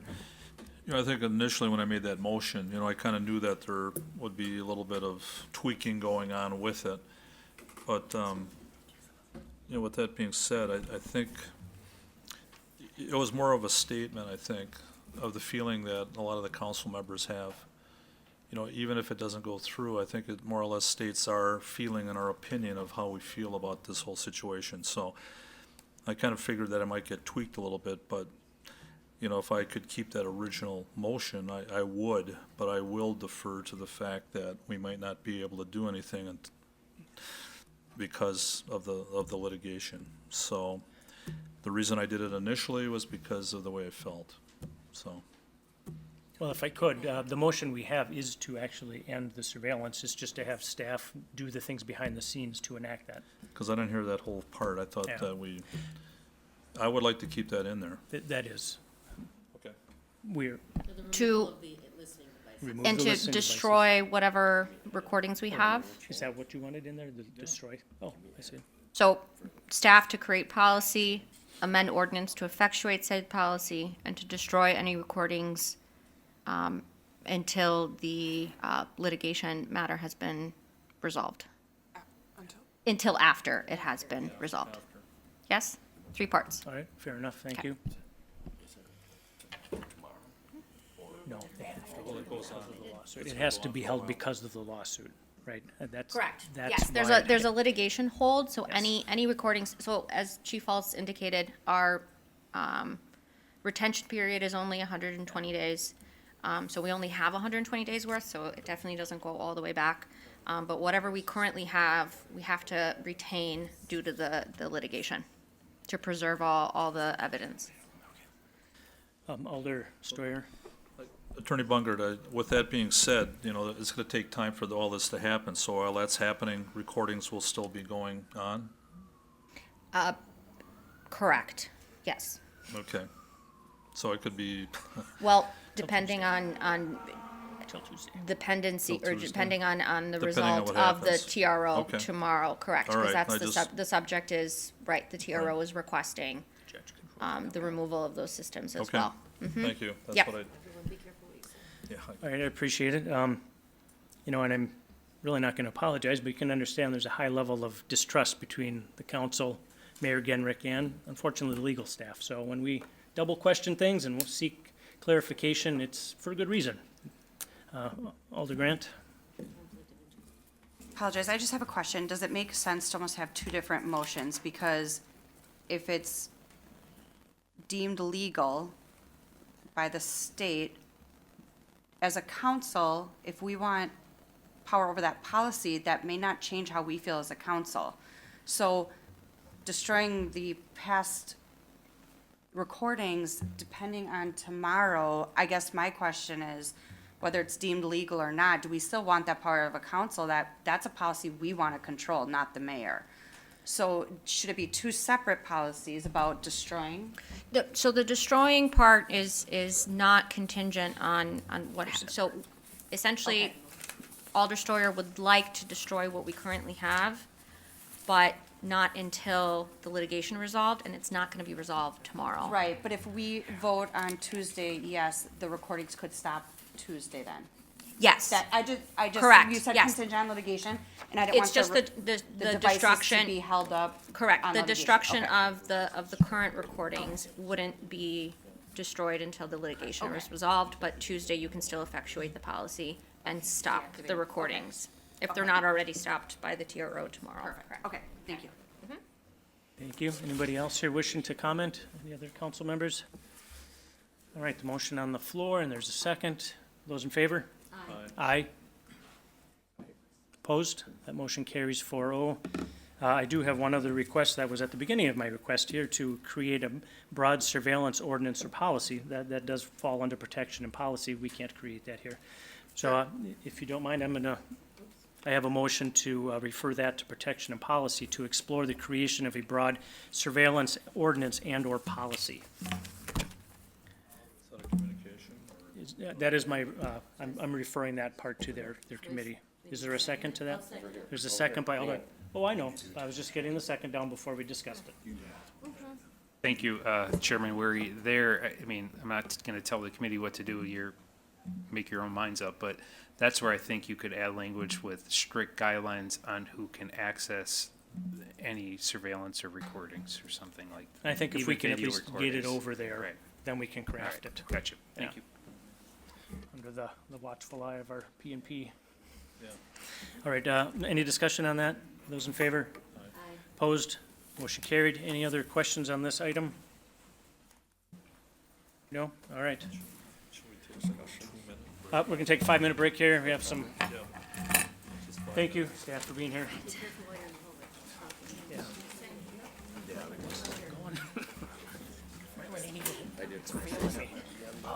We'll Sometimes they work overnight weekends and they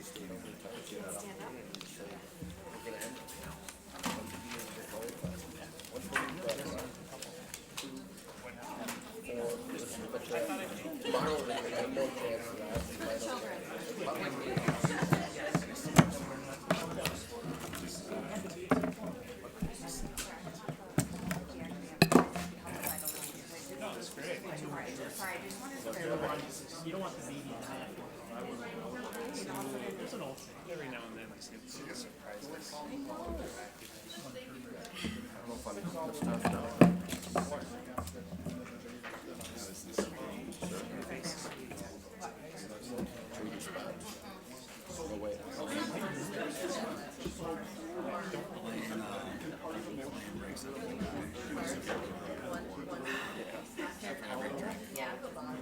I'll tell you what.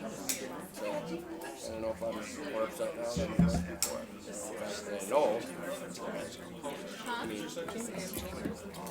yeah, usually we go into the other room, but the thing is we would have went in there and yelled as much as we wanted to, and then we would have come out, so we done nothing said to the public. I don't even know if it's recorded like that, but it is when you just drop like all procedure in this one. There is some good to that, but I think for the citizens of Green Bay, it's better to keep it open. But I think everybody got some answers if we can believe them. How you doing? Nice seeing you. Now, are you, I don't know if the two sides of the family stuff. Are you part of the side of the family? I'm just gonna. Oh, okay. No, that would be Gary's mom's sister. Gary's sister. His mom's sister. Gary's mom's sister died.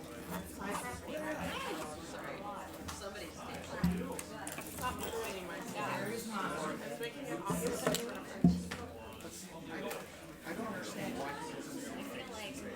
Let's just disconnect until whatever.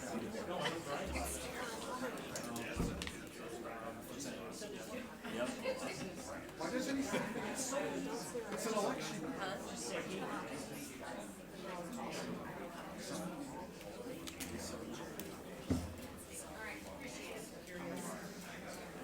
Oh, we're reconsidering it.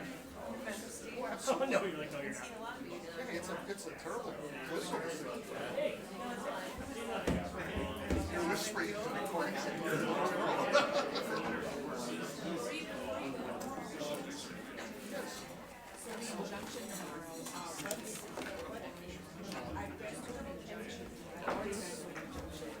See, everybody concentrated on whatever it was I saw when they put it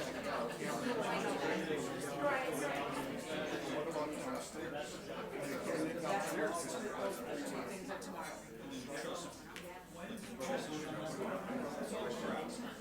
no, and that was during the election cycle. Why is it so I just don't understand why he's doing what he's doing. When you say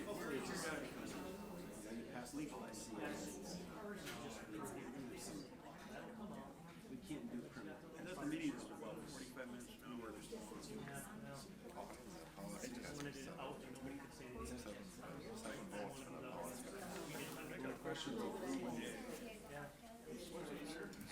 But and he'll even look at it. All right, guys, thanks for your time. Thanks for your time. It was an emergency.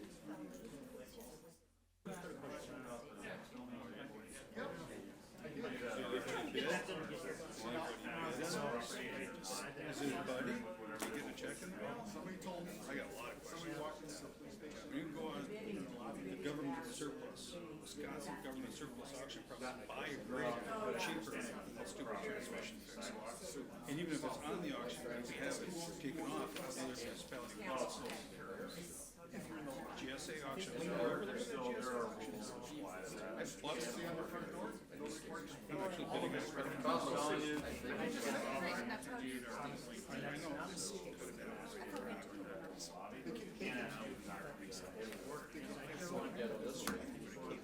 know. necessary. I know it's speed. Those snowboards, go on snowboarding. Why? Why are the snowboards? He's always out there early morning, late night. I'm on Biscuit base. If you see somebody I out was here there. for 3.5 years arguing about putting up that building with the circus. Looks good, you guys are doing a really good job cleaning up that strip behind there. Baby, knock it You're down. gonna.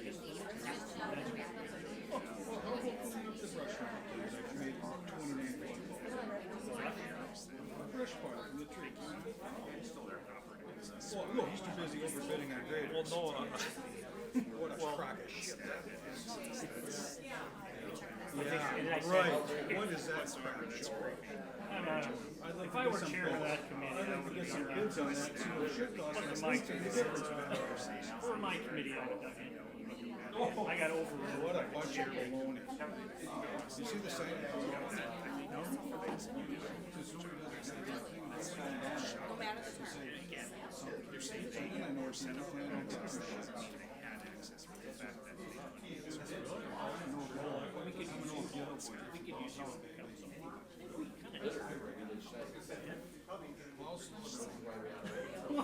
Don't dump on my business is on Gulp,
Okay, well.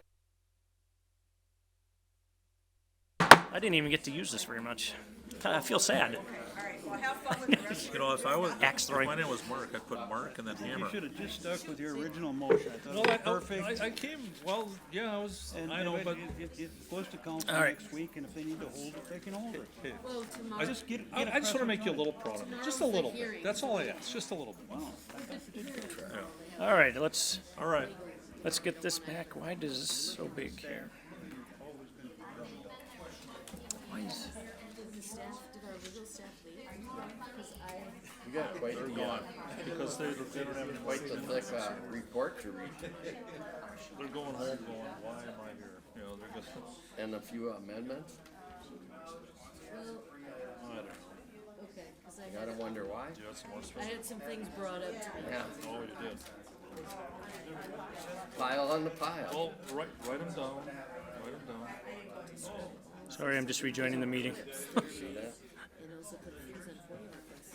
And then two, Imagine. was it two? Okay, how can I get this to shrink? Look, There's this big thing right here. there's always that other things. I know. And I don't know how The I, next item, it'll go up onto the next item, and that's a lot smaller. We'll just pass everything. I don't know how I got that. Why, what, Yeah, I don't know how to get that down. Yeah, this is, do I, And we're past that one, so we should be. so how do I get rid of it? we should be good. Director Ditchite, or who's. Well, this is just the controlling agenda. right? This is just the agenda screen. Can we go to the next one so that way, that big one No, that's yeah. not covering up? There's a Just request click to it. speak, Just current click item. off of it. No, you can't. Yeah, look what I did, I just did it. Try it. Yeah, just go. Oh, is that why it's Still there? doing it. I can't do it, I tried. Magic, Okay, yay! just turned it, or she just changed. there. All right. Somebody over there, Don't lose the thank you. mics now. Good job. Change it. We are good. Okay, He's taking credit for it. yes, I am. Good job, IT man. It's like, oh, I showed you how to do it. Yeah, Really? I'm- Magic, poof. Okay, number, IT cousin it. Okay, I'm wrong. let's move on here. Okay. Number 2, consideration with possible action on the request by On Broadway Inc. to fundraise for improvements to Light Memorial Park and allow various park donation naming right options as part of the fundraising efforts. Director. I assume you too. Yeah, so as you're aware, the Parks Department is working with On Broadway to develop a master plan and construction documents for the redevelopment of Light Memorial Park. The master plan was reviewed and approved with the Parks Committee on May 25th of 2022. So you have seen that master plan. And we're working currently with the engineering consultant on the final construction bid documents. So the plans include the construction of a formal stage along with a second building, which is a rental concession stand with restrooms. The total project construction cost is estimated to be approximately $6 to $7 million. We're still in the design phase, so we don't know the exact cost yet. And we're currently working with On Broadway to develop a funding plan for the construction costs. So to date, the city has allocated $1.7 million in TID 5 funding for this project, so we have a good chunk of money already available towards it. But there is going to be a fundraising effort by On Broadway, and there'll be a major contributor towards the remaining funding shortage. Yes? He can't see me, so I'm like, hey. Hold 1 second. Did you have Okay. some more to? I do have a little bit more of a Let's summary, but let if him you have a finish and then question we'll- on something I already Sorry, said, that's fine. you can finish. Okay. Quit jumping. So currently, they haven't designated an exact fundraising goal. I guess I would leave it to Alder Johnson to speak to that if he wishes, because the exact dollar amount is still up for discussion. But as part of the fundraising efforts, they are requesting to sell naming rights for various elements within the parks. And if you look at the agenda packet, you'll see a list of the various things that could be named, along with a kind of a best guess is what we would put as a price to that dollar or to those naming rights. So what you'll see in there is naming rights of $50,000 for the Great Lawn, $100,000 for the concession building, $250,000 for the waterfront stairs, $500,000 for the main patio, $1 million for the stage, and then finally $2 million to actually name the park and provide naming rights for that. So the naming rights and dollars associated, like I said, is not finalized yet, so there might be a little bit of tweaking as we go. I just wanted to make sure that the park committee was open to allowing naming rights as part of the fundraising package. So And we're hopeful that you'll allow staff the flexibility to work with On Broadway to actually finalize what those dollar amounts are. So park staff is supportive of this request, and the biggest thing for a question is the naming rights for the park itself. So we did do a little bit of history into that to see how the original park was named. So Light Transfer and Storage Company donated the 2.59 acres towards parkland, and when it was donated, it wasn't officially named. A few years later, a family member, Russell Light, requested the park be named officially Light Memorial Park. So that's how the name came into being. The Park Committee and City Council approved the name on July 10th and 17th of 2001. There is no requirement as part of that approval process that the park keep that name. So it is to the city council's and park committee's discretion to allow the name to change if you wish. And that's what we're here to talk about today. And if you want to know funding for the rest of the project, so it is likely that the city will have to come up with some additional funding for the project. We are currently looking at grant opportunities, maybe looking at additional TID funding, and even the possibility of bonding for this in the future to team up with the fundraising efforts that On Broadway is currently going to pursue. So any additional funding requests would come before this body to actually formally request additional funding, or it might go to Finance Committee instead. So from there, if you have questions or want I think we do. talk to Alder Johnson, that'd be great. Well, here's several. Yeah, I just wanted, so you mentioned the 1.7 million that's already there, and that was something that we had voted on, right? So was it, or did that come out of ARPA funds? I just tried to remember. No, that was part of the TID funding. Okay. So there's a TID district, that was the remaining funding that was left over in that TID. And it did go before the city council to allocate that money directly towards this project. That's right, I remember, because it had to be within like a certain distance from the original intended use, correct? Correct. Okay. In this case, it was within the boundaries. Okay. So that was my question. And, when you said on the first one, for example, Light Park presented by so-and-so, I didn't see Light Memorial Park, but you said it wasn't required, but yet, if it's Memorial Park, I kind of feel like it should be kept in there, but that's just my thoughts. Thank you, Alder Rick. Any other questions for committee? Otherwise, the esteemed Alder Johnson's here. Yes. Do you want to come stand up front? Yeah. Yeah, I mean, really, I think for those maybe who aren't familiar with the history of fundraising efforts by other park groups, they always come through this committee because we don't obviously want to start raising funds for something that then the city says we don't want, and then you have to have that conversation with donors, as Alder Weary is also familiar. So our intent and our goal is to raise about $4 million. So as Director Ditchite mentioned, this preliminary estimates are fluctuating a little bit, but let's, for the sake of discussion, assume a $7 million project. Our intent was to contribute for our early conversations. We had hoped the city would be around 3. When we did revaluations, that's what dropped the balance in the TID and why there's only 1.7 available, because commercial real estate did not appreciate at the same pace as residential. So that's part of the challenge that we've got there, and we'll come back to you with some other possible solutions on that. But again, we want to raise $4 million, and we want to use it to invest in a park, and then we want to give it to the city of Green Bay. So, but we need your permission to do that. And the only thing that I would ask for the committee to consider when making the motion, while we do have some layers listed here, if you'd be willing to provide some latitude to us as fundraisers to modify these slightly. Really, I think the intent is that we want to get to that $4 million. If you would give us some latitude to figure out how to get there. Of course, we do think that the naming rights of the park might be an important factor for a donor that may come in at that level. But you take the Birch level of it, 100,000 as an example. We may want some latitude to maybe change that to 250. So it's really just. These are the bumpers and kind of operate within them. I think that would be very helpful for us as fundraisers.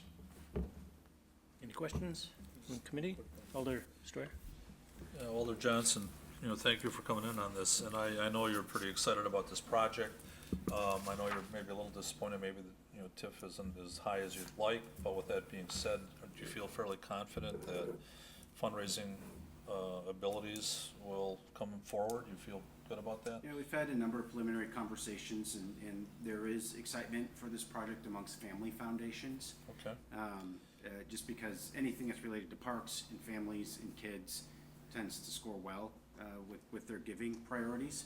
So will it be easy? Of course, nothing's easy. $4 million is a lot of money. Yeah. But we are, we've put a lot of work up to this point with our capital campaign consultant to be able to pull together a plan that we think can be effectuated and executed well. Is there, like anything else, time sensitivity on this? The sooner the better, I would think, but. Yeah, we've had some discussions with the Parks Department about timelines. I don't think anything is settled on that front. They're sort of like what's ideal. And I know the city, in full transparency, the city's maybe got some different priorities than we do. But I think we're still working out some of those details. Probably isn't really impactful to the decision before you today. And I think those are, hopefully we can just kind of iron that out as an administrative level, and it won't be a problem. But look, if the dominoes can all fall properly, I think it's plausible you could be breaking ground on this in the fall. All right, great. Well, thank you. That's all I have. Thank you, Alder Stoyer. Any other questions? No? No, Thank I you, think it Alder looks Johnson. great. Good job. Oh, make a motion to approve? I guess I have a recommendation for the motion, just to allow staff the flexibility to work with On Broadway on setting the terms of the donation. So it'd be to approve the request by On Broadway Inc. to fundraise for improvements to Light Memorial Park, and allow staff to work with On Broadway Inc. to set the naming rights / donation options for the fundraising efforts. So moved. Second. All right, we have a motion and a second as stated. Any discussion on that? Those in favor? Aye. Aye. Opposed? Motion carried. Good Might luck, wanna you tell them got it's going speed. to council. This goes to council next. Yeah, yeah. Oh, that's good to know. Have to wait through all the other testimony. Yeah, you might, Oh, yeah. you might. You might want to stick around. If you'd like to do We that, can you're move it up. welcome to stay. We can move it up for you if you'd like. Because we got some exciting stuff going on here. Yeah, okay. I would suggest not inviting a whole bunch of people here. All right. Number 3, consideration with possible action on the request by the Village of Ashwaubenon to construct a wildlife habitat restoration project at Cook Park, the site of the National Railroad Museum. So Dutchman Creek is a small tributary within the lower Green Bay and Fox River area of concern that feeds into the lower Fox River. So that's the little creek that is right next to the Railroad Museum. It's located in Ashwaubenon entirely and runs through the National Railroad Museum property. And the city, as you may not be aware, but the city of Green Bay does own the majority of the property that the museum sits on. So it's formally known as Cook Park, and the National Railroad Museum leases the property from the city of Green Bay for $1 a year. So the Village of Ashwaubenon is requesting approval to apply for grants to design and implement a wildlife habitat restoration project on the National Railroad Museum property, which is partially owned by the city of Green Bay and partially owned by Brown County. So if you look at the map, you'll see what's being proposed as far as the limits of the habitat improvements and how much of that falls within the city of Green Bay's boundaries. So they do intend on seeking Lower Fox River and Green Bay NRDA grant dollars to fund the planning and design phase of the project. And then once engineered, they will seek additional grants to fund the implementation of it and the construction. So the project will be a partnership between the Wisconsin DNR, the Railroad Museum, Brown County, City of Green Bay, U.S. Fish and Wildlife, and New Water. And this Dutchman Creek project that's being proposed here represents one of the 12 habitat management projects that the Area of Concern Committee recommended within the region. And the objective of the project is to improve habitat, wildlife habitat that was lost and it will benefit fish and wildlife that were injured as part of the PCB contaminations within the waterway. So what they're proposing to do is to install point bars, which is some items within the water, nearshore shoals they're called, which again is elements within the waterway to improve fish habitat, bank stabilization, invasive species removal, planting native vegetation, adding fish sticks along the shoreline, and improving spawning reefs. So the site represents only one of 4 projects along the Fox River that will create suitable spawning habitat for the fish. So there aren't a lot of these areas within the Fox River. This is one of just a few. If the grant funding is awarded, design work would begin in November of 2023, and it'll take about a year to complete the design. And while engineering is being completed, Ashwaubenon will seek the funding for the construction portion. Once it's built and constructed, there will be ongoing monitoring of the site just to show how the habitat has improved over a series of years after the installation. As far as the ongoing maintenance of this, it'll be a combination effort between Brown County, the City of Green Bay, and the National Railroad Museum. So it really depends on which elements are going in, which entity is going to tackle the ongoing maintenance of it. Questions from the committee? Bruce Stoyer? Thank you, Chair. And I, Dan, maybe you could, or Director Ditchhead, you can just talk a little bit about that property again. I just for clarification, now, the city owns what again? We actually own? Yeah, so there's a map in the agenda packet which shows the actual boundaries of the city-owned property. So we own the property where all of the buildings are located. So the primary parking lot and the primary Railroad Museum buildings are all located on city property. So the That- non-colored side? It would be the area north of Dutchman Creek. Okay. The area south of Dutchman Creek is owned by Brown County. And it was a donation to the city of Green Bay. That is how the city became owners of that property. The city had it for a number of years, and then they proposed the National Railroad Museum on that site, and that's when the lease option came forward. So it's tax exempt then, correct? It's a Correct. museum? Okay. All right. I like the project. I think it's great. All right, any other questions, comments, motion? So how much is that gonna cost then? You don't know? I don't have that yet. I think they're thinking right in the range of maybe around $500,000 for all of the work, but that's still conceptual. The first step is to hire the consultant, and then they will design the project and come up with a detailed engineer's estimate. But I was told that the rough estimate is approximately $500,000 for this restoration project. Most or all of it will likely come from grant sources. Okay. That's good. And if there's ever a request for the city to chip into the project, obviously that would come before the committee for discussion. Right now, there is no request for the city to fund any portion of it. All that we're doing is giving the village of Ashwaubenon the approval to design it, apply for grants, and build it after it's, assuming they have the funding in place to build it. Because we own the property. Because we own the property. Alderich? Okay, this is just out of sheer curiosity. What is a fish stick? Because I think of tartar sauce when I hear that.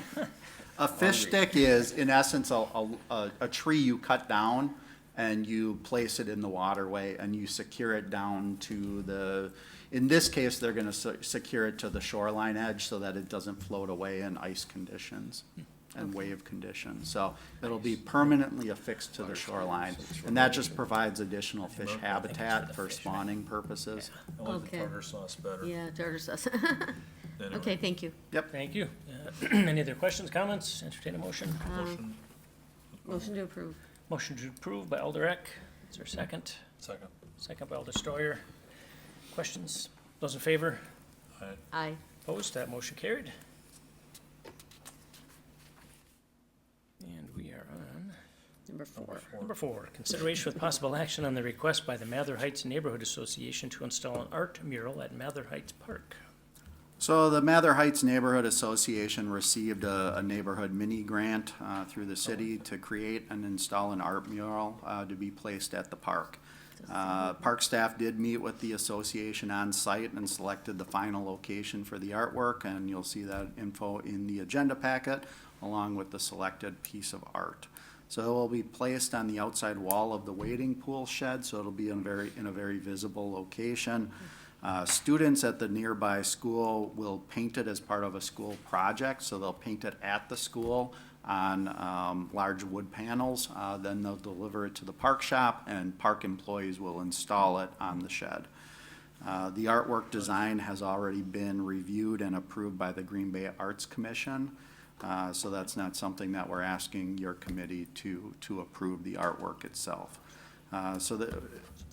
All that we're doing for this committee is granting the Mather Heights Neighborhood Association the approval to install it in park property. Thank you, Director. Alder Steuer. I like it. Motion to approve. Right, motion by Alder Steuer to approve. Second. Second by Alder Eck. Any discussion on that? Yeah, it looks nice. Those in I'm favor? just curious who the artist was. I mean, I know the kids are gonna do it, but it was originally, I don't have an answer to that. Okay. I know that it was vetted through the Green Bay Arts Commission, and I'm not sure who the artist I can was. find that Okay. out. Yeah, they have a number of artists that they work with, so. Those in favor? Aye. aye. Opposed? Motion carries.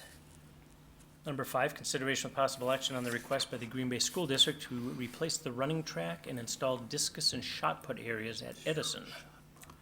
So as many of you are aware, the Green Bay Public School District received a significant amount of funding through the last referendum to do projects all over the school district. Some of those projects fall within the boundaries of park locations, and so those are the only ones that are coming forward in front of you, the committee here for discussion and approval. So in this situation, there's an existing running track at Edison Park. The track has been there for many years. It's in rough condition. Through the referendum funding, they would like to replace that track, kind of do a little bit of grading, and then also install a shot put and discus area just outside of the track. Currently, they don't really have that within the park, so we're proposing that that they expand the footprint of that track area to include the discus and the shot put. So in general, park staff is supportive of it. There's no cost to the city of Green Bay to do this work, so I would recommend approval. It's funny you said the school wanted to grade it. What? You said the school wanted to grade it. Oh, sorry. The Randy and me had to. I think we're getting. I'll make a loopy here. motion to approve. Motion by Alder Campbell to approve. Second. Second by Alder Steuer. Discussion on that. Those in favor? Aye. Aye. Opposed? Motion carried. I used to run on that track, by the way. I went to Oh. Edison. Yes. Wow. It was a cinder track. Set records? When you set records? No, my Number sisters 6, did them. consideration with possible action on the request by Wisconsin Public Service for a utility easement at the proposed East River Trail canoe kayak launch on George Street, St. George Street. So recently, the city bid out the construction of the East River Trail connection from Main Street to Monroe. The bids came in within budget. It has been awarded to a contractor, and construction will begin in the spring on that, along with the construction of a canoe kayak launch. So that is all in the works and ready to go. There is an existing above-ground power line that runs north and south following the street. That power line or the pole is in direct conflict with some of the improvements that we want to do at the canoe kayak launch. So WPS will have to move that pole slightly. So that will be all at the cost of WPS, so there is no cost to the city to move the pole. But I do want to mention that they're not just moving this one pole, they're going to go up and down the street along several blocks and move several poles. And again, that'll all be the cost for WPS to pay for that. They're not going to charge the residents that cost. In order to do this work, they're only requiring one easement on the city property, and that's just for moving the actual pole itself. It's a very minimal easement, as you can see in the graphic that's included in the agenda packet. So it's a 12-foot wide easement, approximately 40 feet long. I don't know the exact length. We have reviewed the easement language with Public Works and the Law Department. It's a very standard easement agreement with WPS that we use their standard language, and we have no concerns with the easement or the proposal moving forward, especially since we requested it. Motion to approve. Motion to approve by Alder Eck. Second. Second by Alder Campbell. Any discussion on that? Those in favor? Just Nope, one, go ahead. Alder if Campbell. that's gonna be a launch, and that part of the trail was put through with the ARPA funds, right? Not that portion, no. This portion was previously funded through a DNR stewardship grant, along with some city bonding, and then we also received an NRDA grant for the construction of the canoe kayak launch. So we're not knowing exactly where it is. Is there gonna be like parking there? It's going to be on-street parking, and what we're doing is widening the street slightly to accommodate the on-street parking, but the actual launch is very close proximity to that street parking, so you can easily carry a canoe or kayak from the street down to a formal launch that we're going to be building. Any other questions? Nope. All right. We do have a motion and a second to approve. Those in favor? Aye. Opposed? That motion carries. Number 7, consideration with possible action on hiring John's Refrigeration LLC to supply and install a walk-in freezer at the Wildlife Sanctuary for a total cost of $27,825. So in 2022, the city bonded $30,000 towards this project. There are 4 walk-in freezers at the Wildlife Sanctuary, and all of them are primarily used to house the food for the animals that we have in captivity. The walk-in freezer in the Woodland building is really old, and it's in need of replacement. So it's really inefficient, and the seals on it are not working properly. So we had it serviced, and we've been told that the unit cannot be adequately repaired, and it's due for a replacement. So it works, but it doesn't seal properly, and it's really inefficient. All of our walk-in freezers at the sanctuary have been purchased and are serviced by John's Refrigeration. So we do have a great working relationship with that company, and we'd like to continue to use one company to provide and service all of our walk-in freezers at the Wildlife Sanctuary. We did review the request with the purchasing department to view this as a sole source, and the purchasing agent did agree that this would qualify as a sole source quote. So we did reach out to John's Refrigeration, requested a quote to not only supply it but install it. And the cost to replace, basically a like for like, so it's the same exact size as what we currently have, is $27,825. So it's within our budgeted amount, and I would have no concerns, and I would recommend approval. Motion to approve. Motion by Alder Eck to approve. Okay, second. Second by Alder Campbell. Any sorry. discussion on that? So the leftover money from the $30,000 that we borrowed will go to Colburn? Is that correct? Talk Okay. about Perkins today. We will figure out the best use All of right. that funding Yeah, at a we- later They date. could do that too. Badger Park. All right, those in favor? Yeah. Those in favor of the motion to approve? Aye. Aye. Opposed? That motion carries. Number 8, consideration with possible action on renewing the annual weed control contract with NEW Landscapes and Lawn Care through February 28th, 2024. So on an annual basis, the Parks Department does quote out weed control through a vendor. So we don't do very much of it ourselves. And so we hire a vendor that specializes in that type of work. So in 2021, the Purchasing Department quoted this out as an annual quote. 3 companies provided quotes, and at the time it was awarded to NEW Landscape and Lawn Care. As part of the quote, there were 5 one-year renewal options built into the quote upon mutual agreement by both parties. So back in 2021, that was a new vendor for the city. We had never worked with them on weed control before. And since then, we've been really satisfied with their work. And last year, we did renew the contract for the 2022 season, and we're proposing to renew it for one more year. So if approved, this contract would then expire on February 28th of 2023. And next year, we'll see how this year went. If we're happy with the service they provided, we will recommend, and the cost is still within our means. We'll just probably propose another one-year option, but if for some reason we're not satisfied with the cost or the service, we'll re-quote it out. And just to give you a little bit of dollars so that you know how much we spend on this. So in 2022, we spent $36,675 and we budgeted $45,000. So we didn't spend as much as we budgeted. In 2023, we budgeted $55,385. So we did raise it because we were expecting an increase in cost, a significant increase in cost, and that's why we raised it.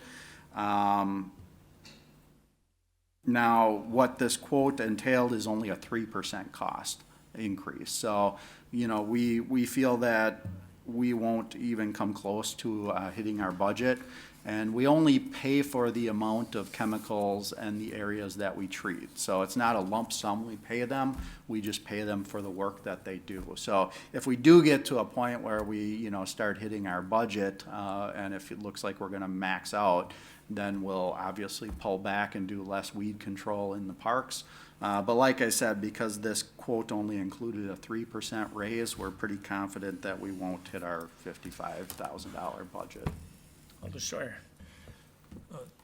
Director, I was just wondering, you know, the Conservation Corps, is there anything that they can do on any of this, or is this free of that, so to speak? This is not something that they would do because this is all kind of within the managed areas of the park. So it's all kind of in the lawn areas for the most part. So we use that to spray fences, you know, along our athletic fields so that we don't have to weed whack. I believe we also do use that for fertilizer too. So we do fertilize our athletic fields as part of this. The Green Bay Conservation Corps, they only work in natural areas, so this is really kind of independent of the type of work that this contractor would do. So we do some chemical controls on invasives with the Green Bay Conservation Corps, and they do that work themselves, and that is budgeted within their budget separate of this. That's good, thank you. Yep. So for instance, they would handle Creeping Charlie that may be over by Bay Beach and East Shore Circle? If it's in a natural area and not in the lawn, then we could consider that. But I mean, this contract would, because it's. This contract would be for spraying those areas in the lawn area where we've had the problems in the past. Appreciate it. Yep. Any other questions? Do you have an address over there? No, I've heard of problems over there. Ready to do a motion? I'll entertain a motion. Motion to approve. Second. Motion by Alder Eck, second by Alder Campbell to approve. Any discussion on that? Those in favor? Aye. Opposed? Motion carried. Yeah, we can skip this one. Yeah. If we could get them to spray the median though, in Oh, in We better not talk Webster. about that. Number nine, I wanted to bring it up, but it's not a park, so. consideration with possible action on hiring SRF for a total cost of $59,119 to create a master plan and engineering construction documents for improvements to Farland Park. Director. Where's that? So one of the. 16 years ago it was developed. Okay. So one of the park ARPA-funded projects includes replacing and relocating the basketball court, splash pad, and playground at Farland Park. So in order to complete this work, we'll have to hire an engineering consultant to develop a master plan for the park, so we know where to put things, and then to develop the engineering construction plans and specifications in order for us to bid the work out. So the total project cost with engineering is estimated to be is estimated to be $650,000. So of this, ARPA will fund $250,000. $173,500 will come out of Community Development Block Grant funding for 2023, and the remaining $226,500 will need to be bonded in 2023 or 2024. So that's how it was proposed in the ARPA request, and that's how we're moving forward. In this situation, the approved ARPA funding would be used to hire the engineering consultant. So that's the funding that we would use to pay for this service. So we did send out a request for proposals to, I believe, 6 consulting firms, of which only 4 firms submitted quotes. So I did include a quote summary or a scoring along with the prices in the agenda packet. And in there, we did have 4 city staff members review all 4 proposals. And of that, we scored each of the proposals.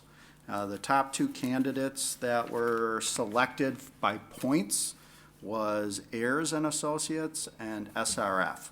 So you look at the total points, one came in at 265 points, the other one came in at 260 points. There's a total of 300 points available when you're scoring these with the categories that we selected for scoring.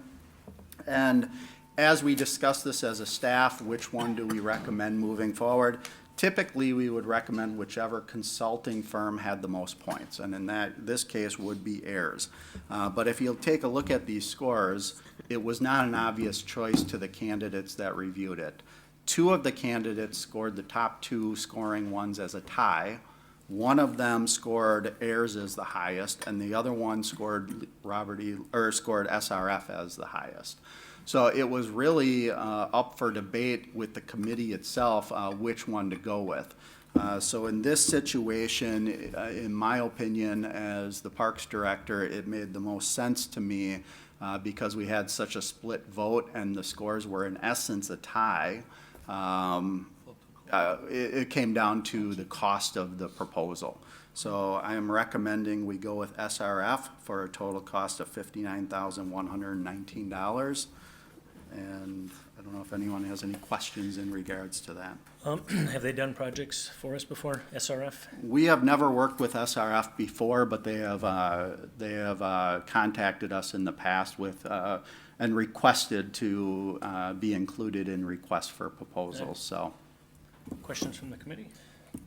Well, Alder Campbell. just want to bring a little history to this, as long as we're not making the mistake of hiring a free consulting firm that now is going to cost us $1 million to fix this park. I think it might be headed in the right direction. I like the idea of the scoring because evidently we didn't have that in place many years ago when we hired the consulting firm out of Boston. So I like to see it. I like the system. Were you one of the raiders by any chance? No, but I could. Are you gonna make a motion? I could probably get it done for a lot cheaper. Would you like to make the motion to approve it? I'd like to make a motion to approve the Second. 16-year project heading forward. All right. Remember, this is just a start. They're not gonna put that in there. To clarify, I believe. To clarify, Alder I Campbell want to make made a motion to approve. to approve. Just approve And to clarify, I said second. And second by without that Alder Eck. paragraph. Any other discussion on the motion in second? Those in favor? Aye. Aye. Opposed? That motion carries. Thanks, Melinda. Full speed ahead. Number 10, consideration of possible action on hiring MVR Martin and VMinx USA LLC to replace the Zip and Pippin roller coaster lift chain trough liner at Bay Beach Amusement Park for a total cost of $27,055. This is gonna solve our problem to get the second car in place? this will make sure that we can be in operation All this right, year. well, that's good too. That's good. So there's a large heavy-duty chain that runs from the bottom of the first hill to the top of the first hill. And the chain is used to carry the trains up the first hill. From there, the trains drop off of the chain and they run the rest of the ride through gravity. So that chain is consistently spinning as the trains go up the hill. In order to protect the wood structure of the coaster, there's a metal trowel that the chain sits in. And then there's a piece of heavy-duty plastic separating the chain from the metal. And what's happening is, and it's expected, this is routine wear and tear, that plastic is wearing down as the years go by and the chain keeps traveling on it. So it's now time to replace that plastic in the metal trowel in order to keep it safe. And because of the specialty nature of the ride and repairs, we are proposing to hire MVR as a sole source for completing the repairs. So MVR is the original coaster engineer of the Zip and Pippin. So they designed the ride, and they also supervised the installation and assisted with the original installation. So they're really the specialists on the ride. And typically, we always, whenever we do major repairs on rides, we always go with the vendor or the manufacturer of the ride, just for to make sure our warranties stay in place, make sure that, you know, they have the most knowledge of the appropriate fixes and how to take care of it. And again, the city's purchasing department did agree that due to the specialty nature of this type of work, the long-term public safety, it did make sense to have MVR as a sole source. So they did quote $27,055 to supply the staff to come fly to Green Bay and do the work. And along with that quote, they included the cost of renting a boom lift to get their staff up and down to the top of the hill and back down. Additional costs to the city would be, we'll have to rent a crane because they're gonna have to take the chain off with a crane in order to make the repairs, so the city will hire the crane. In addition, the city will purchase the materials that are needed. So they'll tell us what we need to buy and we'll go ahead and buy it. And then they will make the necessary repairs. It won't be our park staff. So the budget for this is coming out of every year in our annual budget, we have a maintenance fund for repairing rides. So this is coming out of our Bay Beach budget, which, as you know, is a self-funded account. So there is no cost to the taxpayers for this repair. It's all being funded through revenues at Bay Beach. Not totally true. We gave ARPA funds to it, Not to this. to the park in general. Oh, So it isn't running totally off the revenue of it. well, 'cause we- it's optional for the. I'm just straightening The wor- the word out. concessions or What's your whatever. suggestion? I think this is great. I mean, well, obviously, we need the The only ride. thing that, Hold the I'm rec- sorry. finish No, up I'm the- just saying, I think it sounds, if we don't have this, we can't run the ride, and I will that tell you brings it- in a lot of revenue. I will tell you, it is a necessary repair in order to keep the ride running. Yeah, I'm just So trying to it's in his get district. information on it. You wanna- There was 2 PDFs in there, and they both are the same. Was that just a mistake, or is it double that? And they look identical. In my document that I printed out today, I only have one PDF, and I have two. So one is the actual quote. The other one is the sole source form, which gives the approval, showing that the Parks Director and the purchasing agent both agree that it's a sole source provider. Maybe I made a mistake. mine I are was two just different wondering if it was ones. double cost, one for the chain, one for the slide. No. Okay. Just All right. clarification. Thank you, Alder. Any other questions? It's his district, so. Yeah, let him. I would totally recommend, support the motion to approve. All right, motion to Second. approve by Alder Campbell, second by Alder Eck. Any discussion on that? Those in favor? Aye. Aye. Aye. Opposed? Motion carries. Number 11, consideration with possible action on hiring Carico Aquatic Resources, Inc. to provide chemicals for the city's aquatic facilities for a total cost of $42,500 for the 2023 pool season. By any chance, does that mean enough chemicals for all the pools? That is for all of the pools, yes. So, Yes. There, see? on, You get the on an shot. annual basis, we do contract out this service for a company to provide chemicals to all of our pools. So the purchasing department quoted it out this year. We are proposing to award it to Carico Aquatic Resources for a total cost of $42,500. Carico has been our vendor for chemicals for a number of years now. So this is a sole source vendor. So again, it's not something that we can quote out to multiple entities. And the reason for that is because the pool chemical systems are set up specifically for certain chemicals that only that provider can provide. So if we were to switch chemical providers, we would then have to do some infrastructure modifications to our pool filtration systems to accommodate the alternate chemicals. So like I said, Carico Aquatic Resources is currently the only company in our area that provides the chemicals we need for our 3 pools. They're all set up for the same chemicals.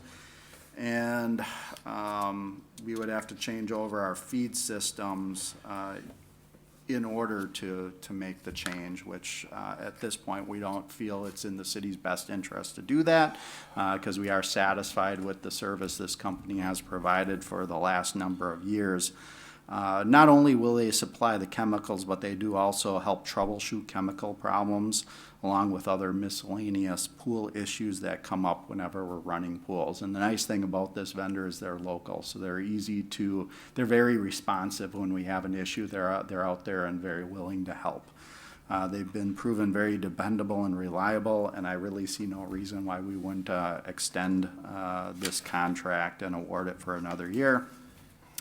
And as you mentioned, or you asked, this cost is assuming that we're running all 3 pools. So every time we award this, we award it as though we're gonna operate all 3 pools for the season.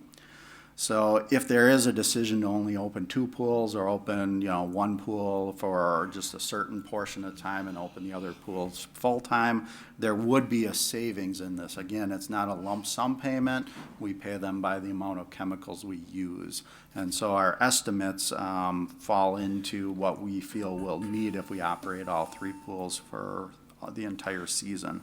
So we did budget $39,425 in 2023 for our pool chemicals. So the quote is slightly higher than our budget, but it's only slightly higher than what we quoted out, or what they quoted last year. So we do think that we can absorb the additional cost within our existing budget, and we don't need additional funds to award this contract. Motion to approve. Motion to approve by Alder Steuer. Second. Second by Alder Eck. Any discussion on that? Those in favor? Aye. Opposed? That carries.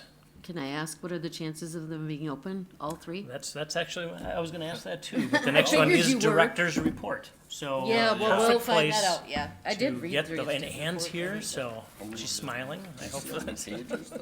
So yeah, in You regards. knew that was coming. In regards to the director's report, I have nothing to add other than what's in the report, but I think since Anne's here, she can answer your questions and give you a summary of where we're at right now. I know you've had some. She like Lena sits up, yeah. I know your department has had some concerted efforts to really reach out and push and push and push, and with the wage increases, I'm hoping there's some good news. I have had fairly consistent applications come in. I've started interviewing. We're still waiting to hear back, on our rehires, our returning staff. They have until middle of March to let us know their plan. So it's hard to say at this point how many spots I even have, but I've started interviewing, I've started hiring. We're setting up lifeguard training. So I feel good with how early we started recruitment in that process, earlier than I have in past years, and the applications are coming in. We've had job fairs, and I'm looking at different plans, contingency plans to have all 3 pools open, what our staffing structure would look like if we're not fully staffed, how we can make that happen. So plan A, B, C, and maybe a D. I don't know. All right. That's good. Thank you. That's Any good other news. questions on? Well, thank you. Thanks for that. Yeah, thanks, keep up the good No, work. and I Keep it going. Cross fingers. I did look at the report. I hear Dan's a pretty skilled lifeguard. I can see you up there with the nose tape and Put the little lotion on your nose. blowing your whistle. Stop splashing. You're kind of describing on Baywatch. Any other questions? No. Forestry, or parks, anything? Okay. I'll Motion to entertain a receive and place on file. Second. Motion to receive and place on file, Alder Steuer, second by Alder Eck. Discussion, those in favor? Aye. Aye. Motion carried. Next meeting, March 15th, 2023. Ides of March. Correct. What's today, though? You always have something for today, whenever we Oh, meet. shoot. Right? I'm sorry, I just have to take a diversion here. March 1st? In like, 15. No, it's Oh, not off the no, top of your today's head, the doesn't matter. first, yeah. Sorry, Mark. Um, All right, well, I'll motion entertain a to- motion to adjourn. Motion to adjourn. Second. I was saying it with Motion Bert. to adjourn, Alder Eck, second by Alder Campbell. Those in favor? Aye. Opposed? Motion carried. We're adjourned. Oh, Mark, you got your one Leave chance. me. All I had my gotta chance, man, say- I blew it. I'm gonna look anyway. Brighten up the Jolly picture a good little bit fact. at the end of the evening here, didn't it? Yeah. Oh, to go through the